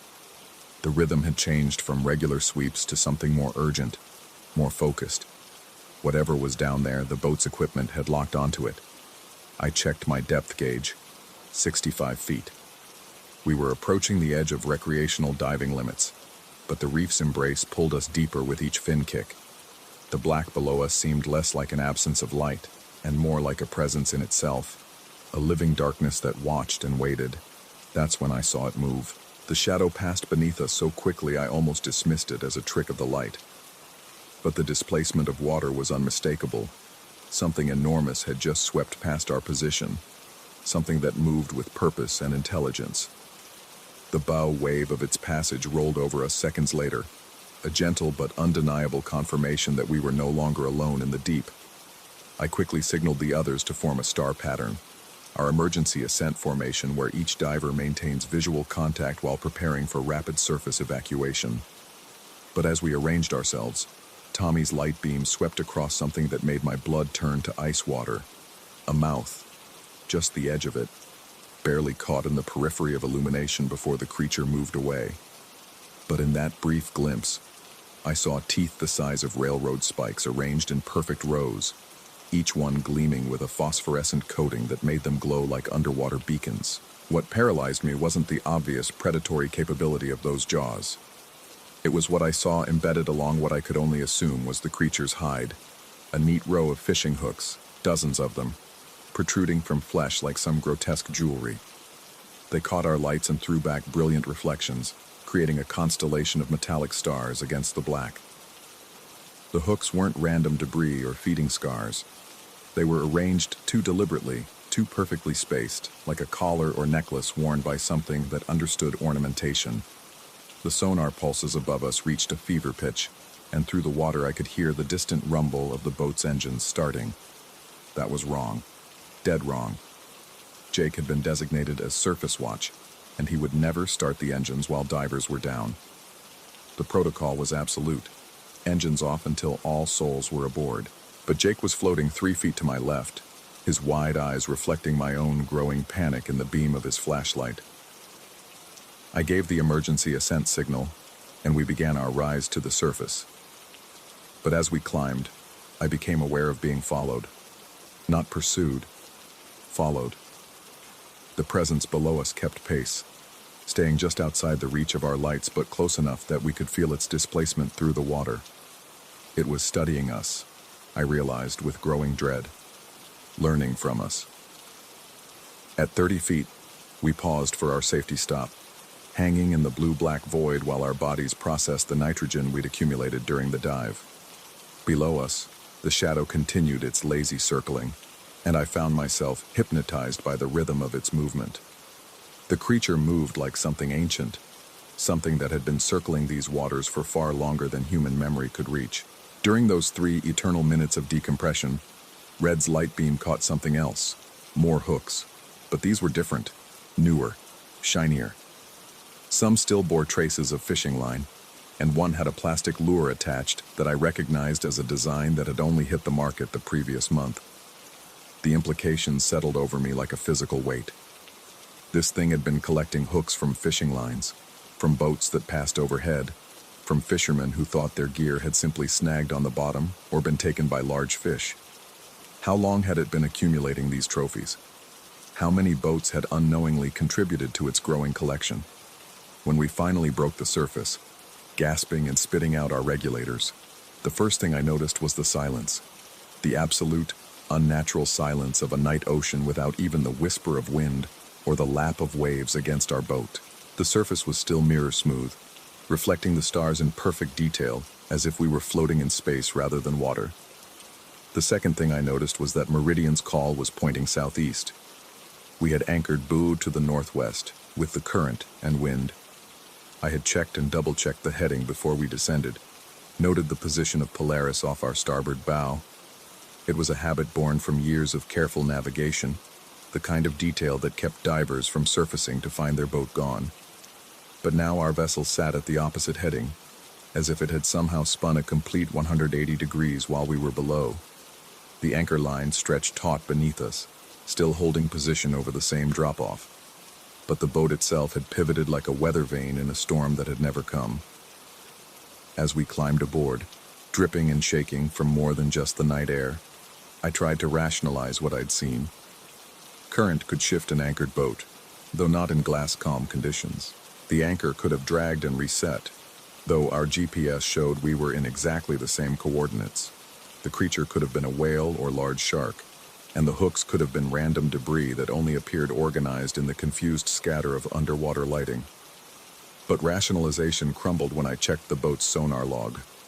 The fish finder had recorded something ascending from depths that exceeded its maximum range, something that registered as a solid mass approximately 40 feet in length. The tracking showed it rising in perfect spiral patterns, maintaining a consistent distance from our position for exactly 27 minutes before descending again beyond the reach of our equipment. 27 minutes, the exact duration of our dive. Jake insisted he'd been monitoring our air bubbles on the surface the entire time, never leaving his watch position. Red swore the boat had never moved, despite his inability to explain the compass heading. Tommy claimed he'd felt something brush against his fins during ascent, but his nervous laughter suggested he hoped we'd dismiss it as imagination. I said nothing about the hooks, about the deliberate arrangement that suggested intelligence behind those ancient eyes. Some truths are too dangerous to share, too corrosive to sanity when spoken aloud. We pulled anchor and headed back to port in silence, each of us lost in private thoughts that we dared not voice. But as we cleared the reef and entered the shallower waters of the Sound, I couldn't shake the feeling that we were still being watched. Not from below this time, but from behind, as if something was following our wake, maintaining just enough distance to avoid our engine noise and lights. I never turned around to check. Back at the marina, as we secured the boat and rinsed our gear, the normal rhythms of human activity felt surreal and distant. The dock lights created pools of harsh yellow illumination that hurt my eyes after the soft embrace of underwater darkness. The sounds of halyards clanging against masts and water lapping at hulls seemed artificially loud, almost aggressive. Red made some comment about the unusual calm and how it had made for perfect diving conditions. Tommy agreed, already planning our next night dive. Jake remained silent, coiling lines with mechanical precision. None of them mentioned the creature. None of them asked about the sonar readings or the boat's changed heading. It was as if the dive had occurred in some parallel dimension that couldn't quite intersect with ordinary reality. But I knew what I'd seen down there in the dark. Something old and patient. Something that had learned to decorate itself with the lost gear of surface dwellers. Something that understood the value of remaining just beyond the edge of human perception, collecting evidence of our presence while maintaining its own mystery. 3 weeks later, I read a brief item in the local fishing report about unusual equipment losses in the Key Largo area. Experienced captains were reporting lines cut clean through with surgical precision, lures vanishing without the telltale signs of fish strikes, even entire rods disappearing from holders, while boats drifted over deep water. The Coast Guard attributed the incidents to equipment failure and the strong currents that run through the area. The Marine Patrol suggested fishermen were simply losing gear to the reef system's sharp coral formations. Perfectly reasonable explanations that satisfied everyone except those of us who had seen the truth hanging in the darkness like a crown of stolen light. I still lead night dives in these waters. The tourists love the mystery and romance of exploring the reef after dark, and I need the income. But I've changed our protocols. We dive shallower now, staying well above the drop-off where the continental shelf disappears into abyssal depths. We use brighter lights and maintain closer formations. And I always check the boat's heading before we descend.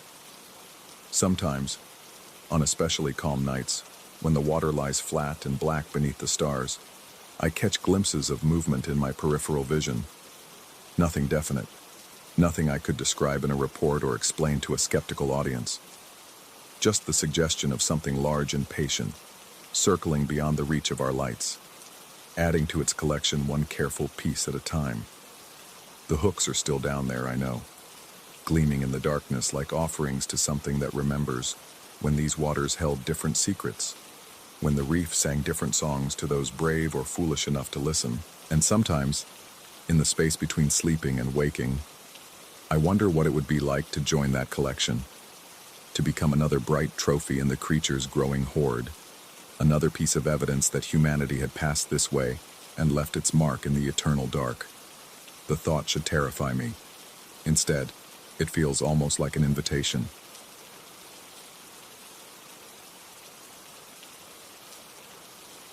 Story 8.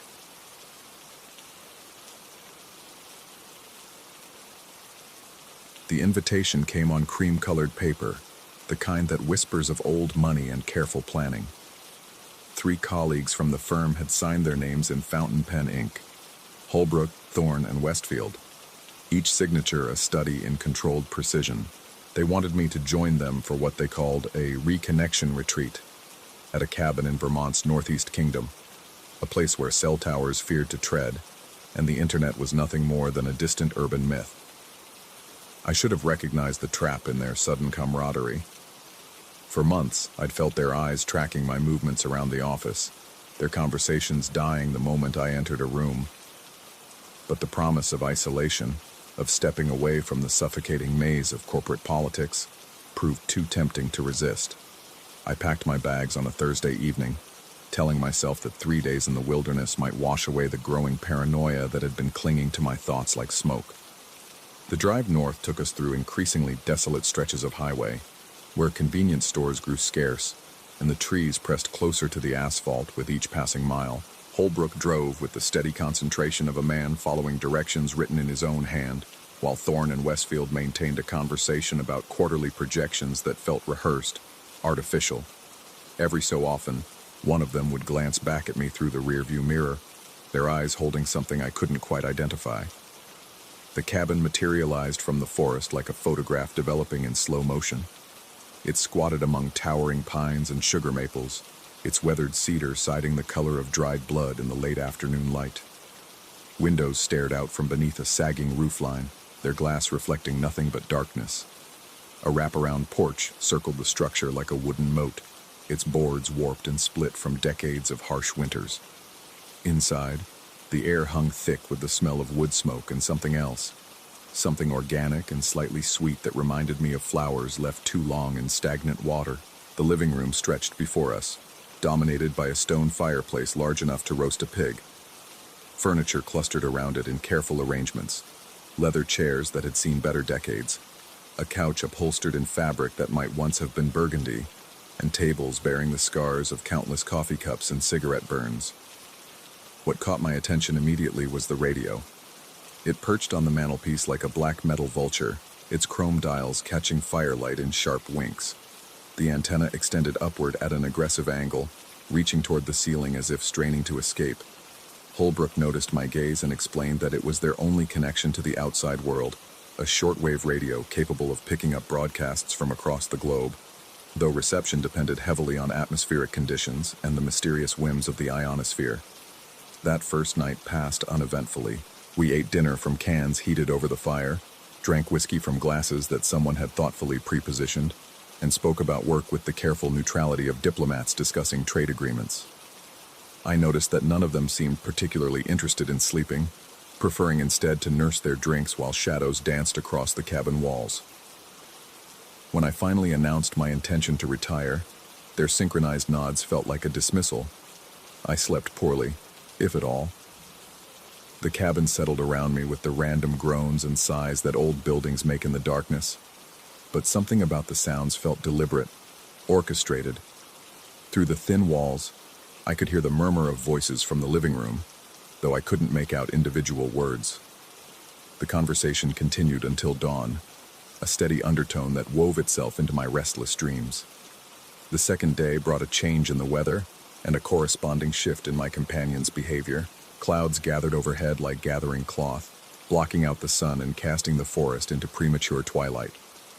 Holbrook, Thorne, and Westfield moved around the cabin with newfound purpose, rearranging furniture and speaking in hushed tones that died whenever I approached. They claimed to be preparing for what they called the evening's activities, a phrase that made my skin crawl without any rational explanation. As darkness fell, they gathered me in the living room and explained their plan. It would be, according to Westfield, an exercise in trust and vulnerability. I would be blindfolded and seated in the center of the room while they read aloud from a collection of anonymous letters. Letters that they claimed contained honest assessments of my character written by people who knew me well. The point, Thorne explained with what might have been sincerity, was to help me understand how others perceived me, to break down the barriers that prevented authentic human connection. The logic felt flawed, even as they presented it, but something in their collective earnestness made refusal seem churlish. Perhaps it was the isolation working on my judgment, or maybe the whiskey had dulled my natural skepticism. Either way, I found myself agreeing to their proposal, even as every instinct screamed warnings I couldn't quite articulate. The blindfold was silk, expensive and opaque. It settled over my eyes like a second skin, instantly transforming the familiar cabin into a universe of sound and sensation. I heard the rustle of paper, the scrape of chair legs against wooden floors, and the subtle whisper of fabric as my companions settled into their positions around me. Holbrook began reading first, his voice taking on the measured cadence of a news anchor delivering particularly grim headlines. The letter he read painted me as ambitious to the point of ruthlessness, someone who would sacrifice friendships and principles for professional advancement. The specific details were uncannily accurate. References to office conversations I'd thought were private. Descriptions of strategies I'd never shared with anyone. Thorne followed with a letter that explored my supposed psychological instabilities, my tendency toward paranoid thinking and social isolation. The anonymous author seemed to know about my recent sleepless nights, my growing conviction that colleagues were plotting against me. How could a stranger have such intimate knowledge of my private struggles? Westfield's contribution was perhaps the most disturbing. The letter he read aloud described me as someone fundamentally disconnected from authentic emotion, someone who wore empathy like an ill-fitting costume while remaining essentially hollow inside. It spoke of specific instances when I'd failed to respond appropriately to others' pain, cataloging my emotional failures with surgical precision. But it was during Westfield's reading that the radio began to speak. At first, it was nothing more than static, the familiar white noise of electromagnetic interference that shortwave enthusiasts know well. But gradually, patterns emerged from the chaos. Voices, faint but unmistakably human, began threading their way through the static like smoke through a screen door. They spoke in fragments, single words and phrases that seemed to hang in the air long after the radio had moved on to other frequencies. My name came first, pronounced with crystal clarity despite the surrounding interference. Then coordinates, numbers that meant nothing to me but were delivered with the precision of a GPS announcement. Other names followed, people I recognized from work, from my neighborhood, from half-remembered encounters in coffee shops and grocery stores. The radio seemed to be conducting some sort of cosmic roll call, checking off names from a list I couldn't see. I asked about the radio, my voice sounding strange and muffled behind the blindfold. The reading stopped abruptly, and I could hear the shuffle of feet, the whisper of urgent consultation. Holbrook assured me that no one had touched the radio, that it sometimes picked up odd broadcasts late at night. Truckers, ham radio operators, even military communications bouncing off the atmosphere from thousands of miles away. But the explanation felt hollow, rehearsed, and the radio continued its strange litany, cycling through names and numbers with mechanical persistence. Some of the coordinates it announced were frighteningly specific, accompanied by what sounded like elevation readings and compass bearings. Was it possible that someone was using the radio to communicate? If so, who was listening? The letters continued, each one more invasive than the last. They described intimate details of my life that I'd never shared with anyone. Childhood fears, recurring dreams, the specific texture of loneliness that woke me at 3 in the morning. How could anonymous strangers know such things? Unless, of course, they weren't strangers at all. It was then that the radio began broadcasting my location. Not just the general area, Vermont's Northeast Kingdom, but precise coordinates that could only refer to this specific cabin. The voice emerging from the static spoke our exact position with military accuracy, followed by what sounded like tactical information. Number of occupants, available exits, visibility conditions, duration of current operation, current operation. The phrase echoed in my mind as I realized that whatever was happening here had been planned far in advance. The invitation, the isolated location, the absence of communication with the outside world. It all felt suddenly deliberate, designed. But designed for what purpose? I reached for the blindfold, my fingers trembling as they found the silk knot behind my head. Holbrook's voice rose in protest, claiming that removing the blindfold would invalidate the exercise. But I was beyond caring about their rules. The fabric fell away from my eyes like a shed skin, and I blinked in the sudden firelight. The scene that greeted me was wrong in ways I couldn't immediately process. The furniture had been moved while I sat blindfolded, rearranged into a configuration that made no logical sense. Chairs were stacked atop tables, creating towering sculptures that blocked the front windows. The couch had been dragged across the main entrance, its bulk forming an effective barricade. Even the smaller pieces, lamps, side tables, decorative objects, had been repositioned to create obstacles and dead ends throughout the room. Only one exit remained unobstructed, the back door that led to the wraparound porch and beyond that, to the forest. It stood open to the night air, revealing a rectangle of deeper darkness that seemed to pulse with its own malevolent rhythm. Cool air flowed through the opening, carrying scents of pine needles and damp earth. And in that darkness, 3 points of light waited with predatory patience. Flashlights, I realized, held by figures I couldn't quite make out. They stood motionless among the trees, their beams pointed downward to create pools of illumination that revealed nothing but forest floor. But something about their positioning suggested coordination, as if they were part of a larger plan that was only now reaching its crucial phase. Holbrook, Thorne, and Westfield watched me with expressions that had shed all pretense of friendship. Their faces held the calm satisfaction of fishermen who just felt the first tug on their line. The letters lay scattered at their feet, blank pages, I now noticed, completely devoid of writing. The radio continued its broadcast, but now I could hear the mechanical quality underlying the voice, the subtle repetition that suggested a recording rather than live communication. It was a loop, I realized, playing the same sequence of names and coordinates over and over again. But why? And who was supposed to be listening? Outside, the 3 lights began to move. Not toward the cabin, but in a slow, deliberate pattern that reminded me of a search grid. They were sweeping the forest floor methodically, looking for something, or someone.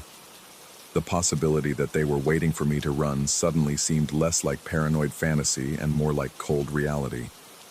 But if that was their plan, then staying inside the cabin was equally dangerous. My former colleagues had created a maze of furniture that funneled movement toward a single exit, and that exit led directly into whatever trap was waiting in the woods. I was trapped between calculated human malice and the unknown threats lurking in the darkness beyond. The radio's voice grew louder, more insistent. It began broadcasting what sounded like countdown sequences, numerical progressions that seemed to be marking time until some predetermined event. The numbers descended with metronomic precision, and with each digit, the temperature in the cabin seemed to drop another degree. I found myself backing toward the blocked windows, my hands searching desperately for any gap in the furniture barricade. But Holbrook, Thorne, and Westfield had been thorough in their work. Every potential escape route had been carefully sealed, leaving only the path they wanted me to take. The path that led into the woods. The path that led toward those waiting lights. As I watched, a fourth light appeared in the forest, then a fifth. The pattern was expanding, growing more complex. Whatever was happening out there involved more people than just the three figures I'd initially spotted. How many others were waiting in the darkness? How long had they been planning this moment? The radio's countdown reached single digits, and the cabin lights began to flicker. Not the random flutter of unstable electrical current, but a deliberate pattern that matched the rhythm of the broadcast. Someone, or something, was controlling the power supply, manipulating the environment to create maximum psychological pressure. And then the lights went out entirely. In the sudden blackness, I could hear movement around me. Not just my three companions, but other sounds that suggested additional presences in the cabin. Footsteps that were too numerous to account for, breathing that came from too many directions at once. The darkness had become populated with watchers, and I was the focus of their collective attention. The radio continued its broadcast in the blackness, its voice now the only constant in a world that had lost all familiar reference points. But something about the transmission was changing. The mechanical quality was fading, replaced by something that sounded disturbingly organic, almost conversational. It began addressing me directly, not by name. That would have been too simple, too explicable. Instead, it spoke about my current situation with an intimacy that suggested direct observation. It described my elevated heart rate, my shallow breathing, the way my hands were shaking in the darkness. It knew things that no radio broadcast should know, details that could only come from someone who was watching me at that very moment. Outside, the lights had disappeared entirely. The forest had swallowed them without trace, leaving only an impenetrable wall of darkness beyond the open door. But somehow, that absence felt more threatening than their presence had been. At least when I could see the lights, I knew where the danger was located. Now, anything could be approaching through that blackness. The countdown reached 0, and silence descended over the cabin like a burial shroud. No radio, no movement, no sound of any kind except my own ragged breathing and the thunderous beating of my heart. Even the night sounds from outside, the insects and small animals that should have been providing a constant backdrop, had fallen silent. It was as if the entire forest was holding its breath, waiting for something to happen. And then I heard it. A single voice, coming from just outside the open door. Not through the radio this time, but carried on the night air itself. It spoke my name with casual familiarity, as if we were old friends meeting for coffee. The tone was warm, inviting, completely at odds with everything that had happened in the preceding hours. The voice belonged to someone I knew, someone I'd trusted, someone who, according to every rational measure of reality, shouldn't have been anywhere near Vermont. As footsteps approached the open door, slow, confident, unhurried, I realized that the real question wasn't whether what was happening to me was real or imagined. The real question was whether it mattered anymore. Reality had become negotiable, subject to revision by forces I couldn't understand or control. The footsteps reached the threshold, and a figure began to materialize from the darkness outside. But instead of relief or recognition, I felt only a deeper terror settling into my bones. Because if this person was here, in this place, at this moment, then everything I thought I knew about my life was about to be rewritten. And there would be no going back to the comfortable illusions I'd been living with. The figure stepped into the cabin, bringing with it the scent of earth and ending. Behind it, other shapes began to emerge from the forest. Not the 3 or 5 I'd counted earlier, but dozens of them, filling the darkness with a patience that felt eternal. I understood then that the retreat had never been about reconnection. It had been about collection, and I was exactly where I was supposed to be. Story 9. The dust hadn't settled from the Reno construction site when I stepped into the hotel lobby, my boots still caked with Nevada clay. The Riverside Inn squatted against the downtown skyline like a concrete tumor, its 70s architecture aging poorly under the desert sun. My company had booked me here for the week-long inspection, close to the site, they said, though I was beginning to question their definition of close. as the GPS had led me through increasingly desolate streets. The lobby smelled wrong. Not the typical mustiness of old carpet and industrial cleaner, but something sharper, metallic, like pennies left in stagnant water. The receptionist, a woman whose smile seemed painted on with the same precision as her burgundy lipstick, handed me a key card with fingers that lingered too long against mine. Her nails were chipped, I noticed. Small flakes of red polish scattered across the marble counter like dried blood. Room 847. 8th floor. The elevator groaned upward with mechanical reluctance, each floor number lighting up in that sickly amber that made everything look jaundiced. But when I reached my room, the card wouldn't work. The red light blinked mockingly at me 3 times, then nothing. I tried again. Same result.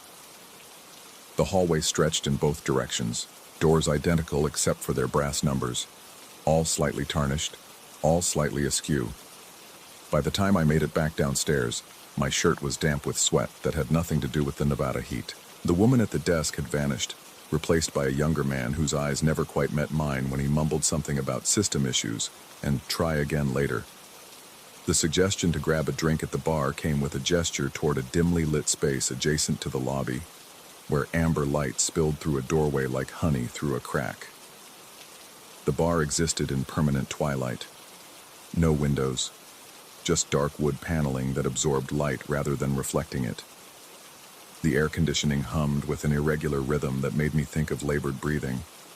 I claimed a stool at the far end, away from the handful of other patrons scattered throughout the room like forgotten chess pieces. That's when I noticed them. The backpacks first, identical navy canvas bags with bright yellow reflective tape running across the top flap.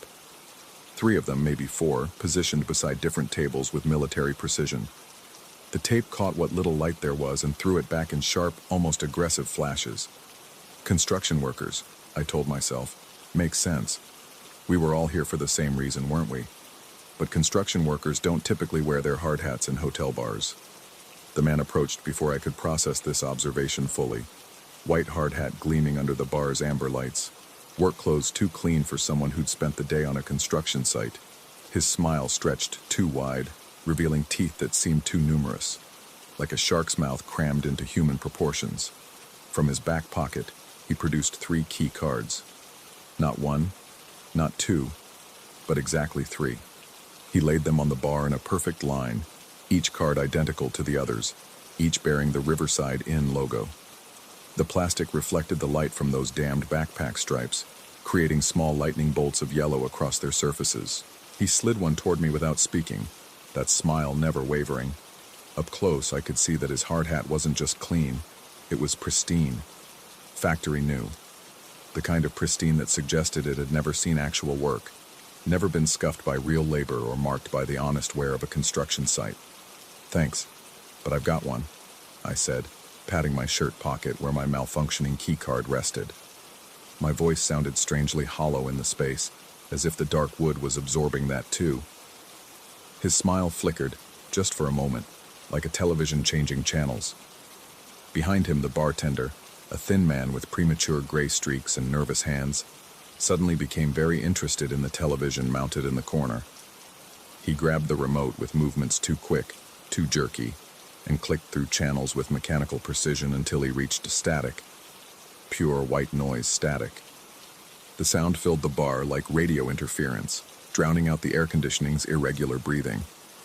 The man with the hard hat was still smiling, still holding the key card extended toward me. His eyes, I realized, were the wrong color. Not wrong in any way I could articulate, but wrong in the same way that the lobby had smelled wrong, the same way the elevator numbers had looked wrong. They were blue, but not any blue that belonged in a human face. Arctic blue, frozen lake blue, dead winter sky blue. I stood up too quickly, the bar stool scraping against the floor with a sound like fingernails on concrete. I should get back to my room. The static from the television seemed to pulse, growing louder, then softer, like breathing, like the building itself was breathing. The man finally lowered the keycard, but those 3 plastic rectangles remained on the bar's surface, perfectly aligned, perfectly reflective, perfectly wrong. Walking away felt like moving through water. Each step required conscious effort, as if the air itself had thickened around me. The other patrons in the bar didn't look up as I passed their tables, but I could feel their attention like heat lamps focused on my back. The backpacks seemed to have multiplied. Now I counted 5, 6, all with that same yellow tape that cut through the darkness like warning beacons. The elevator was waiting for me, doors already open, as if it had been anticipating my return. I stepped inside and pressed 8, but the button didn't light up. Neither did 7, 6, 5, or any of the others when I tried them in growing desperation. The only button that responded was B, basement. It glowed with that same sickly amber light, pulsing gently like a heartbeat. The elevator began to move without me pressing anything. Down. Always down. I tried to pry the doors open, but they remained sealed, smooth metal that gave no purchase to my fingers. The floor indicator showed my descent in numbers that seemed to drop too quickly. 3, 2, 1, G, and then B. But we didn't stop at B. The indicator went dark, and still we descended. The mechanical breathing of the air conditioning was louder here, or maybe it wasn't air conditioning at all. Maybe it was the building itself, inhaling and exhaling like some massive organism. The elevator walls seemed to pulse in rhythm with it, expanding and contracting by fractions of inches that my eyes insisted they were seeing, even as my mind rejected the possibility. When the doors finally opened, they revealed a corridor that shouldn't have existed. The basement stretched ahead of me in impossible dimensions, wider than the hotel's footprint could accommodate, longer than the city block on which the building sat. Fluorescent lights flickered overhead in patterns that almost suggested Morse code, casting intermittent shadows that moved independently of their sources. The air smelled of concrete dust and something else, something organic and warm and familiar in a way that made my stomach turn.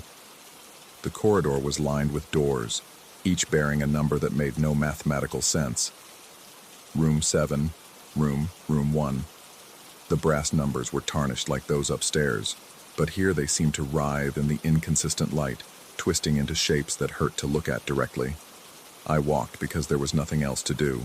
Behind me, the elevator doors had closed, and the call button beside them didn't respond to my pressing, no matter how frantically I jabbed at it. My footsteps echoed in ways that suggested the corridor was both vast and cramped simultaneously, the sound bouncing back from surfaces that weren't quite where they appeared to be. The first door I tried was locked. So was the second and the third. But room 1 opened at my touch, revealing a space that defied architectural logic. The room was exactly identical to the bar upstairs. Same dark wood paneling, same amber lighting, same wrong atmosphere. But instead of bottles behind the bar, there were backpacks. Dozens of them, all identical, all bearing that yellow reflective tape that now seemed to pulse with its own internal light. And sitting at the bar, his white hard hat gleaming like a beacon, was the same man who had offered me the key cards. He turned at my entrance, that too wide smile spreading across his face like spilled paint. In his hands, he held 3 key cards. Behind him, the bartender was adjusting a television that showed nothing but static. I backed out of the room, but the corridor had changed. What had been a straight passage was now a maze of intersecting hallways, each one lined with those impossible doors, each one stretching into distances that made my eyes water. The fluorescent lights overhead had synchronized their flickering into a rhythm that matched my heartbeat. Or maybe my heartbeat had synchronized to match them. Room after room, I found the same scene. The bar, the backpacks, the man with the hard hat and his 3 key cards. Sometimes there were variations. The bartender's hair was a different color, or the television showed different static patterns. But the essential elements remained constant.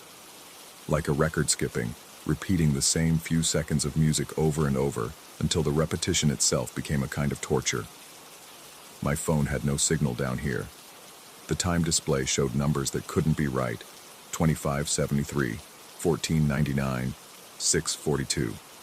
The battery indicator fluctuated wildly, showing full charge, then empty, then charging symbols that weren't in any manufacturer's standard set.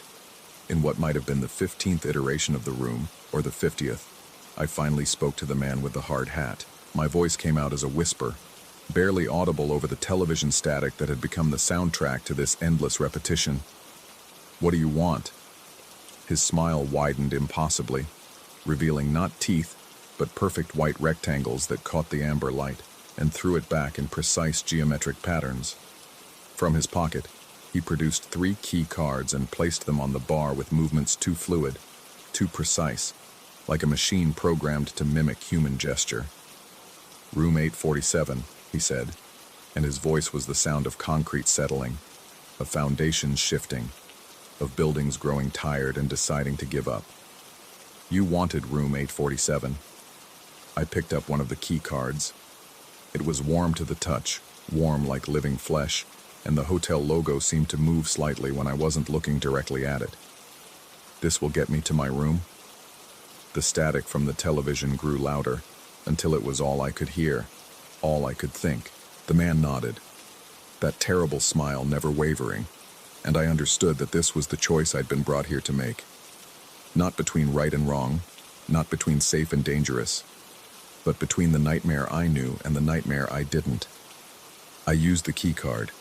The room it opened wasn't room 847. It wasn't any room that could exist in the physical world. It was my apartment back home, but wrong in every subtle way that mattered.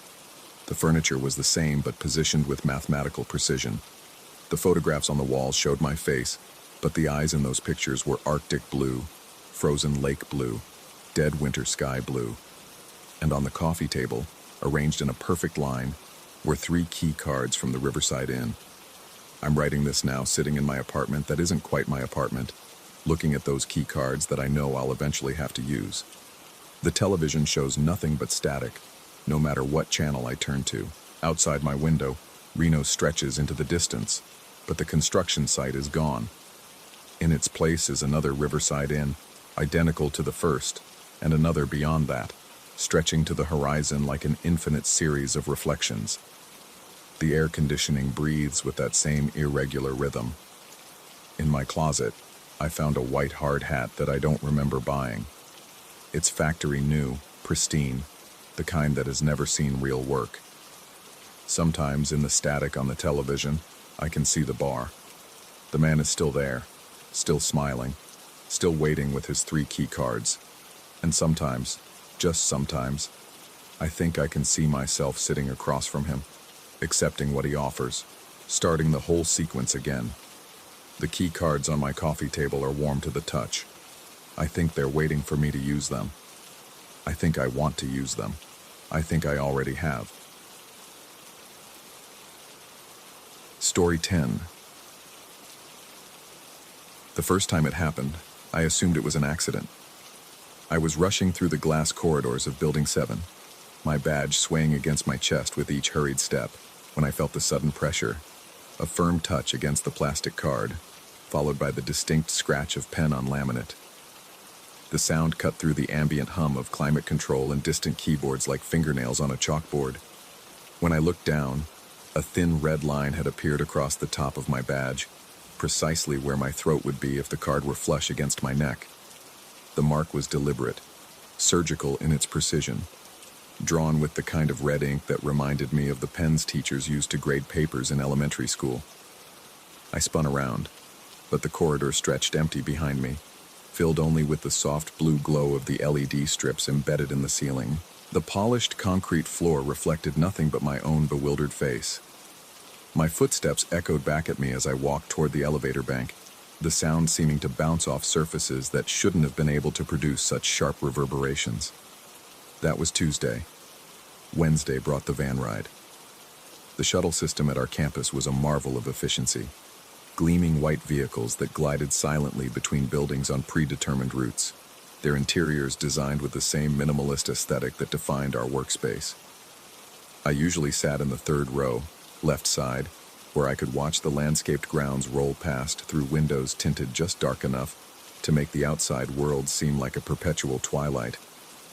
I was alone that afternoon, or so I thought. The van had that particular quality of emptiness that large spaces possess when they're designed for crowds, but occupied by only one person. The seats behind me, upholstered in that neutral gray fabric that corporate designers seem to love, stretched back in perfect rows toward the rear exit. That's when I heard it. Breathing. Not my own. Mine was shallow and quick, the result of rushing to catch the shuttle before it departed. This was different. Deep, measured inhalations that seemed to sync perfectly with my own respiratory rhythm. When I held my breath, the sound continued for exactly 2 seconds before stopping abruptly. When I resumed breathing, it began again, matching my pattern with unsettling precision. I turned to look over my shoulder. The seats were empty, each one pristine and undisturbed. The breathing continued, now seeming to come from directly behind my left ear, so close I could almost feel the warm exhalation against my skin. My scalp prickled with the unmistakable sensation of being watched, studied, catalogued. The van glided to a stop at Building 12, and I practically launched myself through the doors before they had fully opened. Thursday morning brought the conversation with the security guard.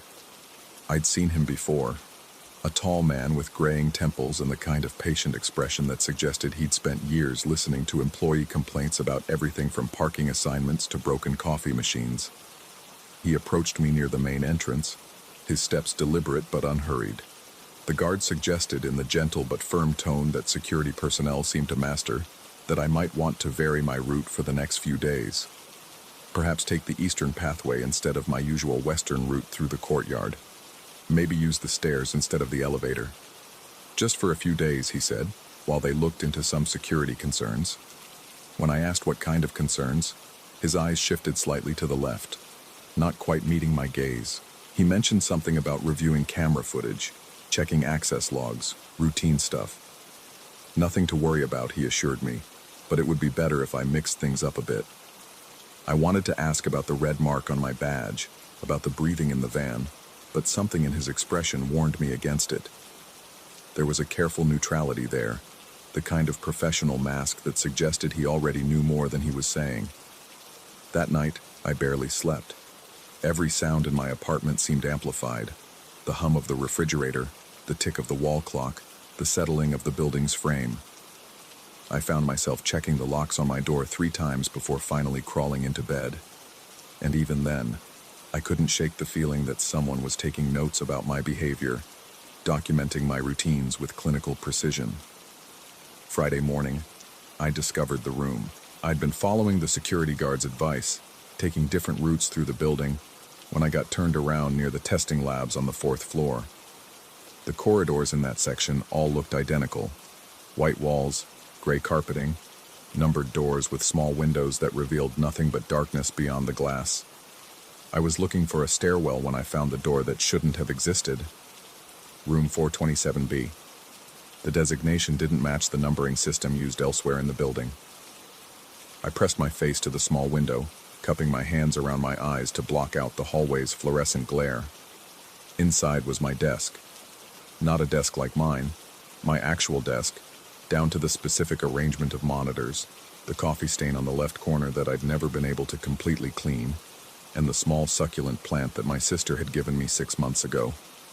But it was wrong in ways that made my stomach clench with unease. The post-it notes scattered across the surface had been rewritten. I could see them clearly enough to recognize the familiar neon yellow squares, but the handwriting was different, neater than mine, more deliberate, as if someone had taken great care to improve upon my naturally hasty scrawl. The words appeared to be the same reminders and random thoughts I'd jotted down, but transformed into something that felt like a translation of my own mind into a foreign language. My chair was positioned at the exact angle I preferred, tilted back slightly and turned toward the right monitor. Even the small pile of receipts that I'd been meaning to file was there, though they were arranged in a neat stack instead of the haphazard collection I'd left behind. I tried the door handle. Locked. The corridor felt different when I stepped back from the window. The fluorescent lights seemed brighter, casting sharper shadows that created the illusion of movement in my peripheral vision. The climate control system had shifted to a different frequency, producing a low drone that seemed to vibrate through the floor and into my bones. I made it to the elevator without looking back, but I could feel the weight of observation following me, as if someone were taking careful notes about my pace, my posture, the way I kept glancing over my shoulder. Over the weekend, I couldn't stop thinking about the room. I found myself sketching the layout from memory, trying to recall every detail of how my desk had been recreated. The exercise felt compulsive, necessary, as if documenting what I'd seen might somehow make it less real or more explainable. But the drawings only raised more questions. How had someone gained access to my workspace? Who had taken the time to study my habits so closely that they could recreate not just the physical arrangement of objects, but the subtle patterns of my daily routine? Monday brought new discoveries. My actual desk, the one in my assigned workspace, had been subtly altered. The coffee stain was gone, cleaned with a precision that my own half-hearted attempts had never achieved. The post-it notes were in my handwriting, but I couldn't remember writing some of them. Small reminders about meetings I didn't recall scheduling, phone numbers I didn't recognize, fragments of thoughts that felt like echoes of my own mental processes, filtered through someone else's interpretation. The succulent was thriving. In fact, it looked healthier than it had in weeks, its leaves fuller and more vibrant. I couldn't remember the last time I'd watered it. Tuesday, the red marks returned. This time I was ready. I'd positioned myself near a mirrored surface in the lobby, using the reflection to monitor my back while I appeared to read emails on my phone. When I felt the familiar pressure against my badge, I spun around immediately. Nothing, but in the mirror, I caught a glimpse of movement, a shadow that seemed to separate itself from the darker alcove near the reception desk, moving with a fluidity that suggested purpose rather than coincidence. I approached the alcove slowly, my footsteps muffled by the thick carpeting. The space was empty, but the air felt disturbed, as if someone had recently passed through. There was a faint scent, too, something clinical and sharp, like the smell of a doctor's office or a laboratory. When I checked my badge, the red line was there again. This time, it had been joined by a second mark, parallel to the first, creating the impression of a precise measurement or marking system. Wednesday's van ride was different. I deliberately chose a seat in the back row, positioning myself where I could observe the entire interior. The vehicle filled with the usual collection of employees, engineers, designers, project managers, all absorbed in their phones or tablets, all maintaining the polite distance that characterized most workplace interactions. As the van began to move, I noticed him. A man in a gray suit seated 3 rows ahead who seemed to be breathing in perfect synchronization with my own rhythm. When I held my breath, he stopped. When I resumed, he matched my pattern exactly. His shoulders rose and fell with mechanical precision, never varying from the cadence I set. I changed my breathing pattern deliberately, shorter inhalations, longer exhalations, irregular pauses. He adjusted immediately, his movements tracking mine with the accuracy of a metronome following a conductor. When the van stopped at Building 12, he didn't get off. Neither did I. We continued the circuit, his breathing maintaining its eerie synchronization with mine, while other passengers came and went around us. I never saw his face clearly, just the back of his head, the gray fabric of his jacket, the unnaturally steady movement of his shoulders. At Building 7, I finally stood to leave. As I walked toward the exit, I caught a glimpse of his reflection in the van's darkened window. The face that looked back at me was familiar in a way that made my hands shake as I stepped onto the pavement. It looked like mine. Thursday brought the conversation I'd been dreading. The security guard found me again, this time near the coffee station on the 3rd floor. His expression was more serious now, concerned in a way that suggested the routine nature of our previous conversation had evolved into something more pressing. He mentioned reviewing the footage from the cameras positioned throughout the building. There were some discrepancies, he said, some unusual patterns that the system had flagged for review. Nothing alarming, he was quick to add, but enough to warrant a more thorough investigation. When I asked what kind of patterns, he paused for a long moment, studying my face with the intensity of someone trying to solve a puzzle. Sometimes, he said carefully, the cameras captured me in 2 different locations at the same time. The timestamps were identical, but the footage showed me in my office while simultaneously walking through the lobby or sitting in the cafeteria while also standing at the elevator bank. Technical glitch, he suggested, but his tone carried the weight of someone who wasn't entirely convinced by his own explanation. I wanted to tell him about the room, about the breathing, about the red marks that appeared on my badge with increasing frequency. But the words felt dangerous, as if speaking them aloud might transform something that existed in the uncertain space between real and imagined into something that demanded more definitive action. Friday, I decided to investigate. I returned to the fourth floor, to the corridor where I'd found room 427B.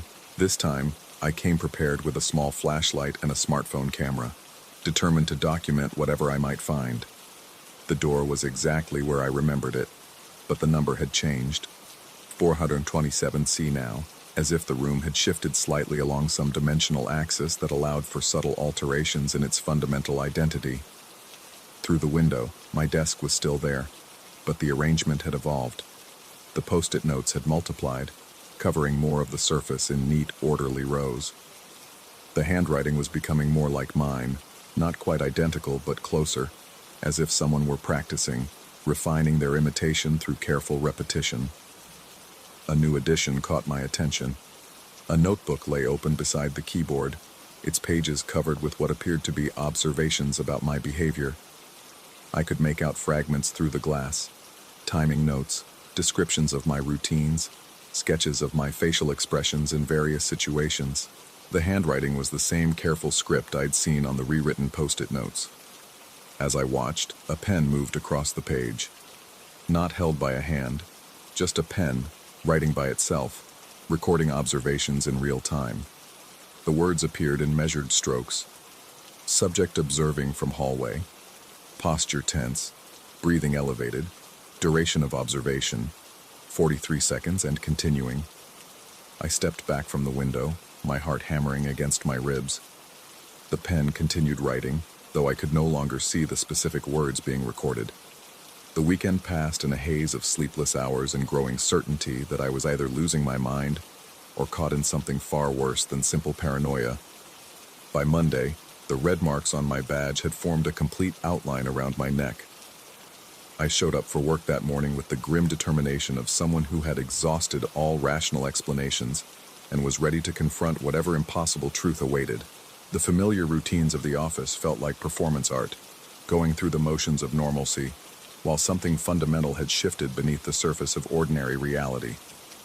My desk looked exactly as I'd left it, except for one small detail.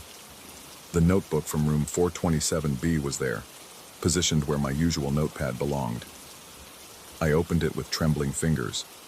Pages and pages of observations, written in handwriting that was now indistinguishable from my own. Notes about my habits, my preferences, my responses to various stimuli. Detailed analyses of my speech patterns, my gait, my unconscious gestures, and on the final written page, a single sentence that made my vision blur with vertigo. Integration process, 94% complete. Final adjustments pending. I closed the notebook and looked around the office. Everyone seemed normal, typing, talking on phones, attending meetings. But now I noticed the subtle wrongness that had been building for weeks. Conversations that stopped too abruptly when I passed. Glances that lingered a fraction too long. Smiles that didn't quite reach the eyes. The van ride home that evening was the longest 20 minutes of my life. I sat in my usual seat, hyper-aware of every breath, every heartbeat, every involuntary movement. Behind me, I could hear the soft scratch of a pen moving across paper, recording, documenting, preparing. When I got home, I found the mail waiting in my usual spot on the kitchen counter. Bills, advertisements, and a single envelope with my name written in familiar handwriting. Inside was a photograph of myself, taken from behind while I sat at my desk. On the back, someone had written a single word in red ink. Ready. I'm writing this now because I need to document what's happening before it's complete, before I can no longer distinguish between what I remember being and what I'm becoming. The red marks are gone from my badge, not cleaned away, but somehow absorbed, as if they were never meant to be permanent decorations but rather guidelines for a process I'm only beginning to understand. Tomorrow I'll go to work as usual. I'll take the van, sit at my desk, attend my meetings. I'll smile and nod, and contribute to conversations with the same voice, the same words, the same mannerisms that my colleagues have always known. But tonight, As I write these words, I can hear breathing that isn't mine coming from somewhere inside my apartment. Measured, deliberate inhalations that seem to be teaching my lungs a new rhythm, preparing them for a different kind of existence. The integration process is nearly complete, and I'm no longer certain which one of us will wake up tomorrow morning.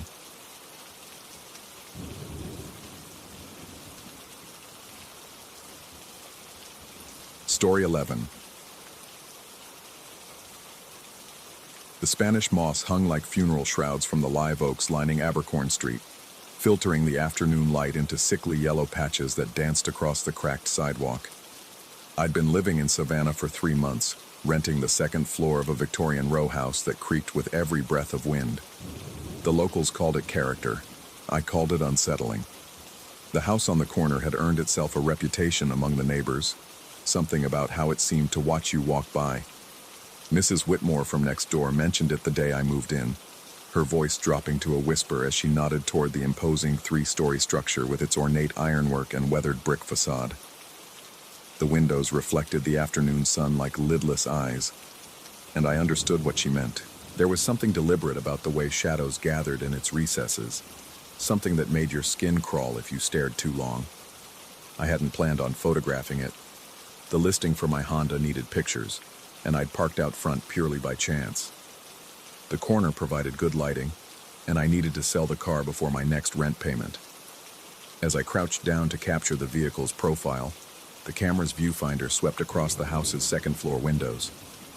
That's when I saw him. The face appeared so briefly I almost convinced myself it was a trick of light and shadow. But the camera doesn't lie. And when I reviewed the digital display, there he was, a man standing behind the lace curtains of the middle window. The resemblance struck me like a physical blow. Same jawline, same nose, same deep-set eyes. The only difference was the stubble covering his chin and cheeks, a 5 o'clock shadow I'd meticulously shaved off that very morning. My hand trembled as I lowered the camera. The window now showed only the pale curtains, motionless in the still air. I waited for movement, for any sign that someone lived in what appeared to be an abandoned house. The front yard was overgrown with weeds, and yellowed newspapers accumulated on the front porch like fallen leaves. No car sat in the driveway. No lights glowed behind any of the windows as evening approached. I took more pictures of the car, but my eyes kept drifting back to that second-floor window. By the time I finished, dusk had settled over the neighborhood like a heavy quilt, and the streetlights began their nightly vigil. The corner house seemed to absorb the darkness rather than be consumed by it, its bulk more felt than seen. Back in my apartment, I uploaded the photos to my laptop. The image quality was sharp, each detail rendered with digital precision. I zoomed in on the window until the pixels began to separate, studying the face that shouldn't have been there. The features were undeniably familiar. Not just similar, but identical. Same scar above the left eyebrow from a childhood accident. Same slight asymmetry to the ears. Even the way the hair fell across the forehead matched perfectly. The only explanation that made sense was a trick of reflection. Perhaps my own image somehow bounced back from the glass. But the angle was wrong, and the stubble remained inexplicable. I'd shaved carefully that morning, checking twice in the bathroom mirror. My reflection now showed the same smooth jawline I'd seen in the morning. Sleep came fitfully that night. Every creak of the old house sent my heart racing, and twice I caught myself checking the locks on my apartment door. The sound of settling timbers took on ominous significance, and the wind through the moss-draped oaks outside my window whispered secrets I didn't want to understand. It was past midnight when I heard the first sound, a slow, deliberate scraping, like fingernails drawn across glass. The noise seemed to come from outside, from the direction of the corner house.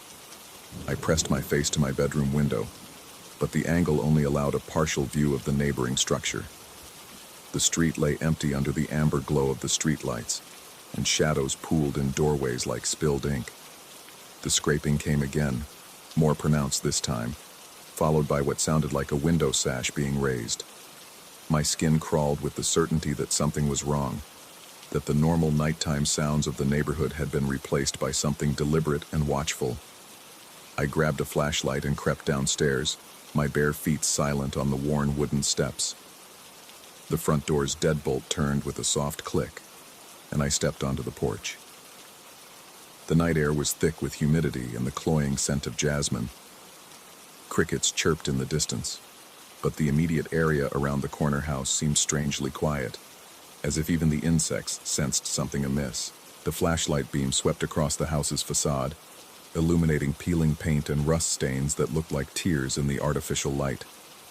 The second-floor window, the same one where I'd seen the face, stood open. The lace curtains billowed gently in a breeze I couldn't feel, and the darkness beyond seemed deeper than it should have been. I walked closer, my heart hammering against my ribs. The front yard was muddy from an earlier rain shower, the soft earth holding moisture like a sponge.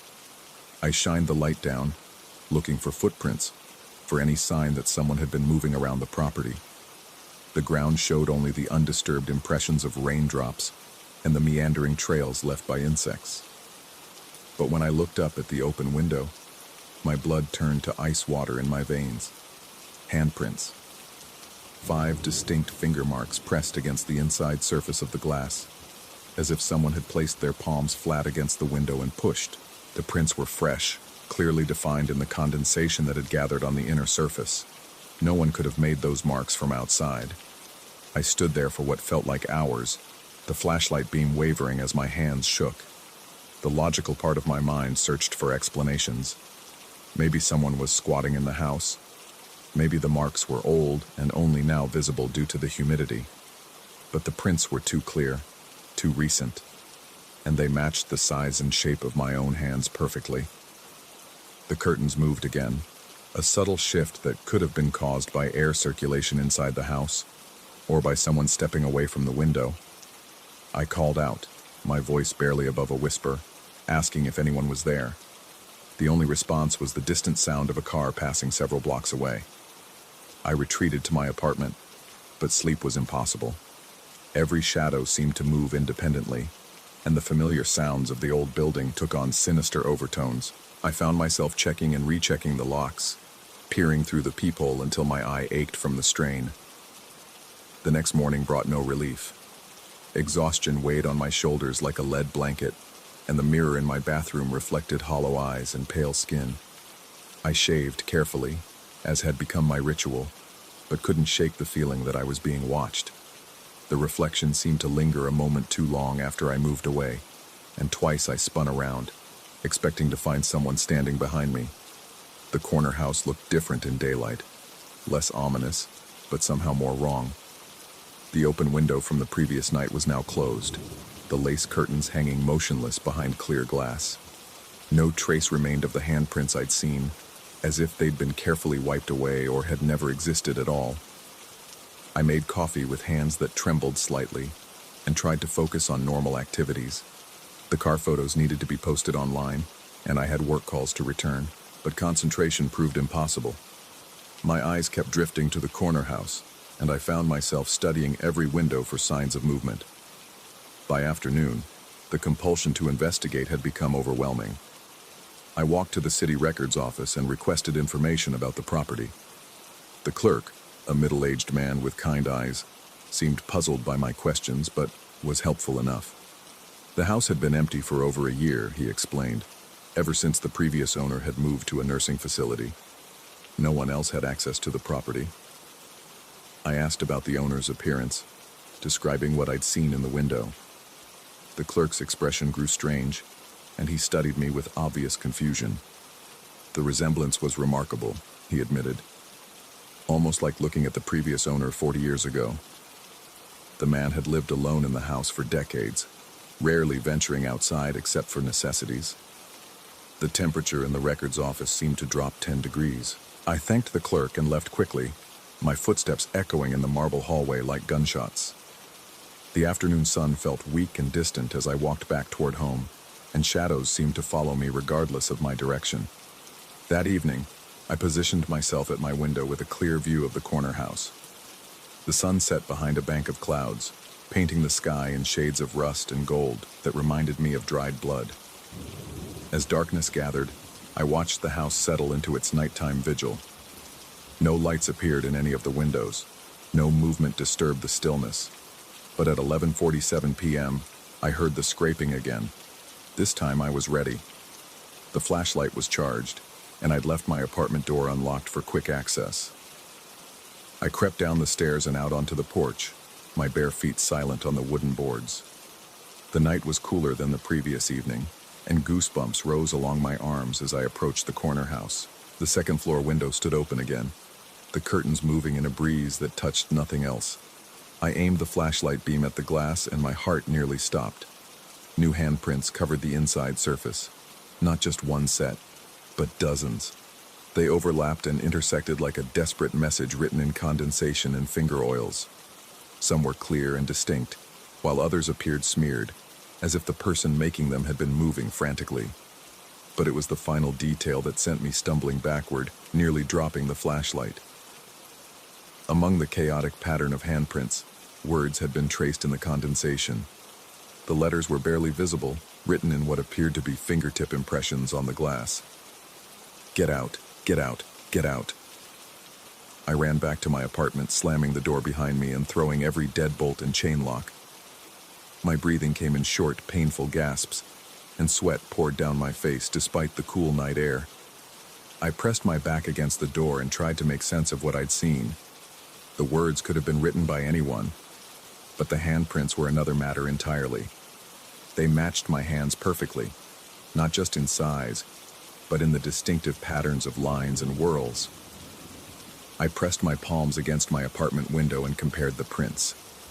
The match was exact, down to the small scar on my right palm from a childhood accident. Hours passed before I worked up the courage to look outside again. Dawn was breaking over the neighborhood, painting the sky in pale yellow and pink. The corner house sat quietly in the growing light, its windows reflecting the sunrise like blank eyes. The second-floor window was closed once again, and no trace remained of the handprints or the desperate message. I called in sick to work and spent the day researching the property's history. Online records revealed a pattern stretching back over a century.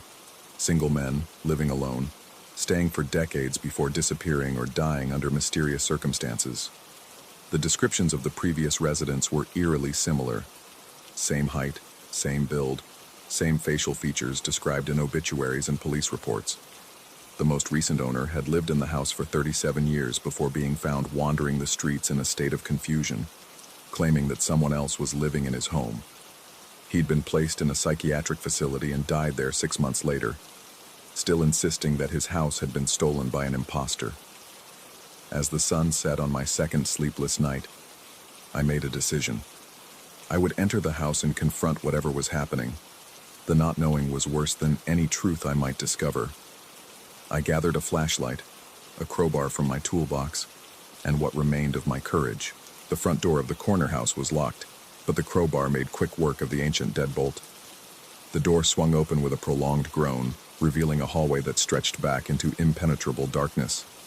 The air inside was stale and thick, carrying the scent of dust and something else, something organic and unpleasant.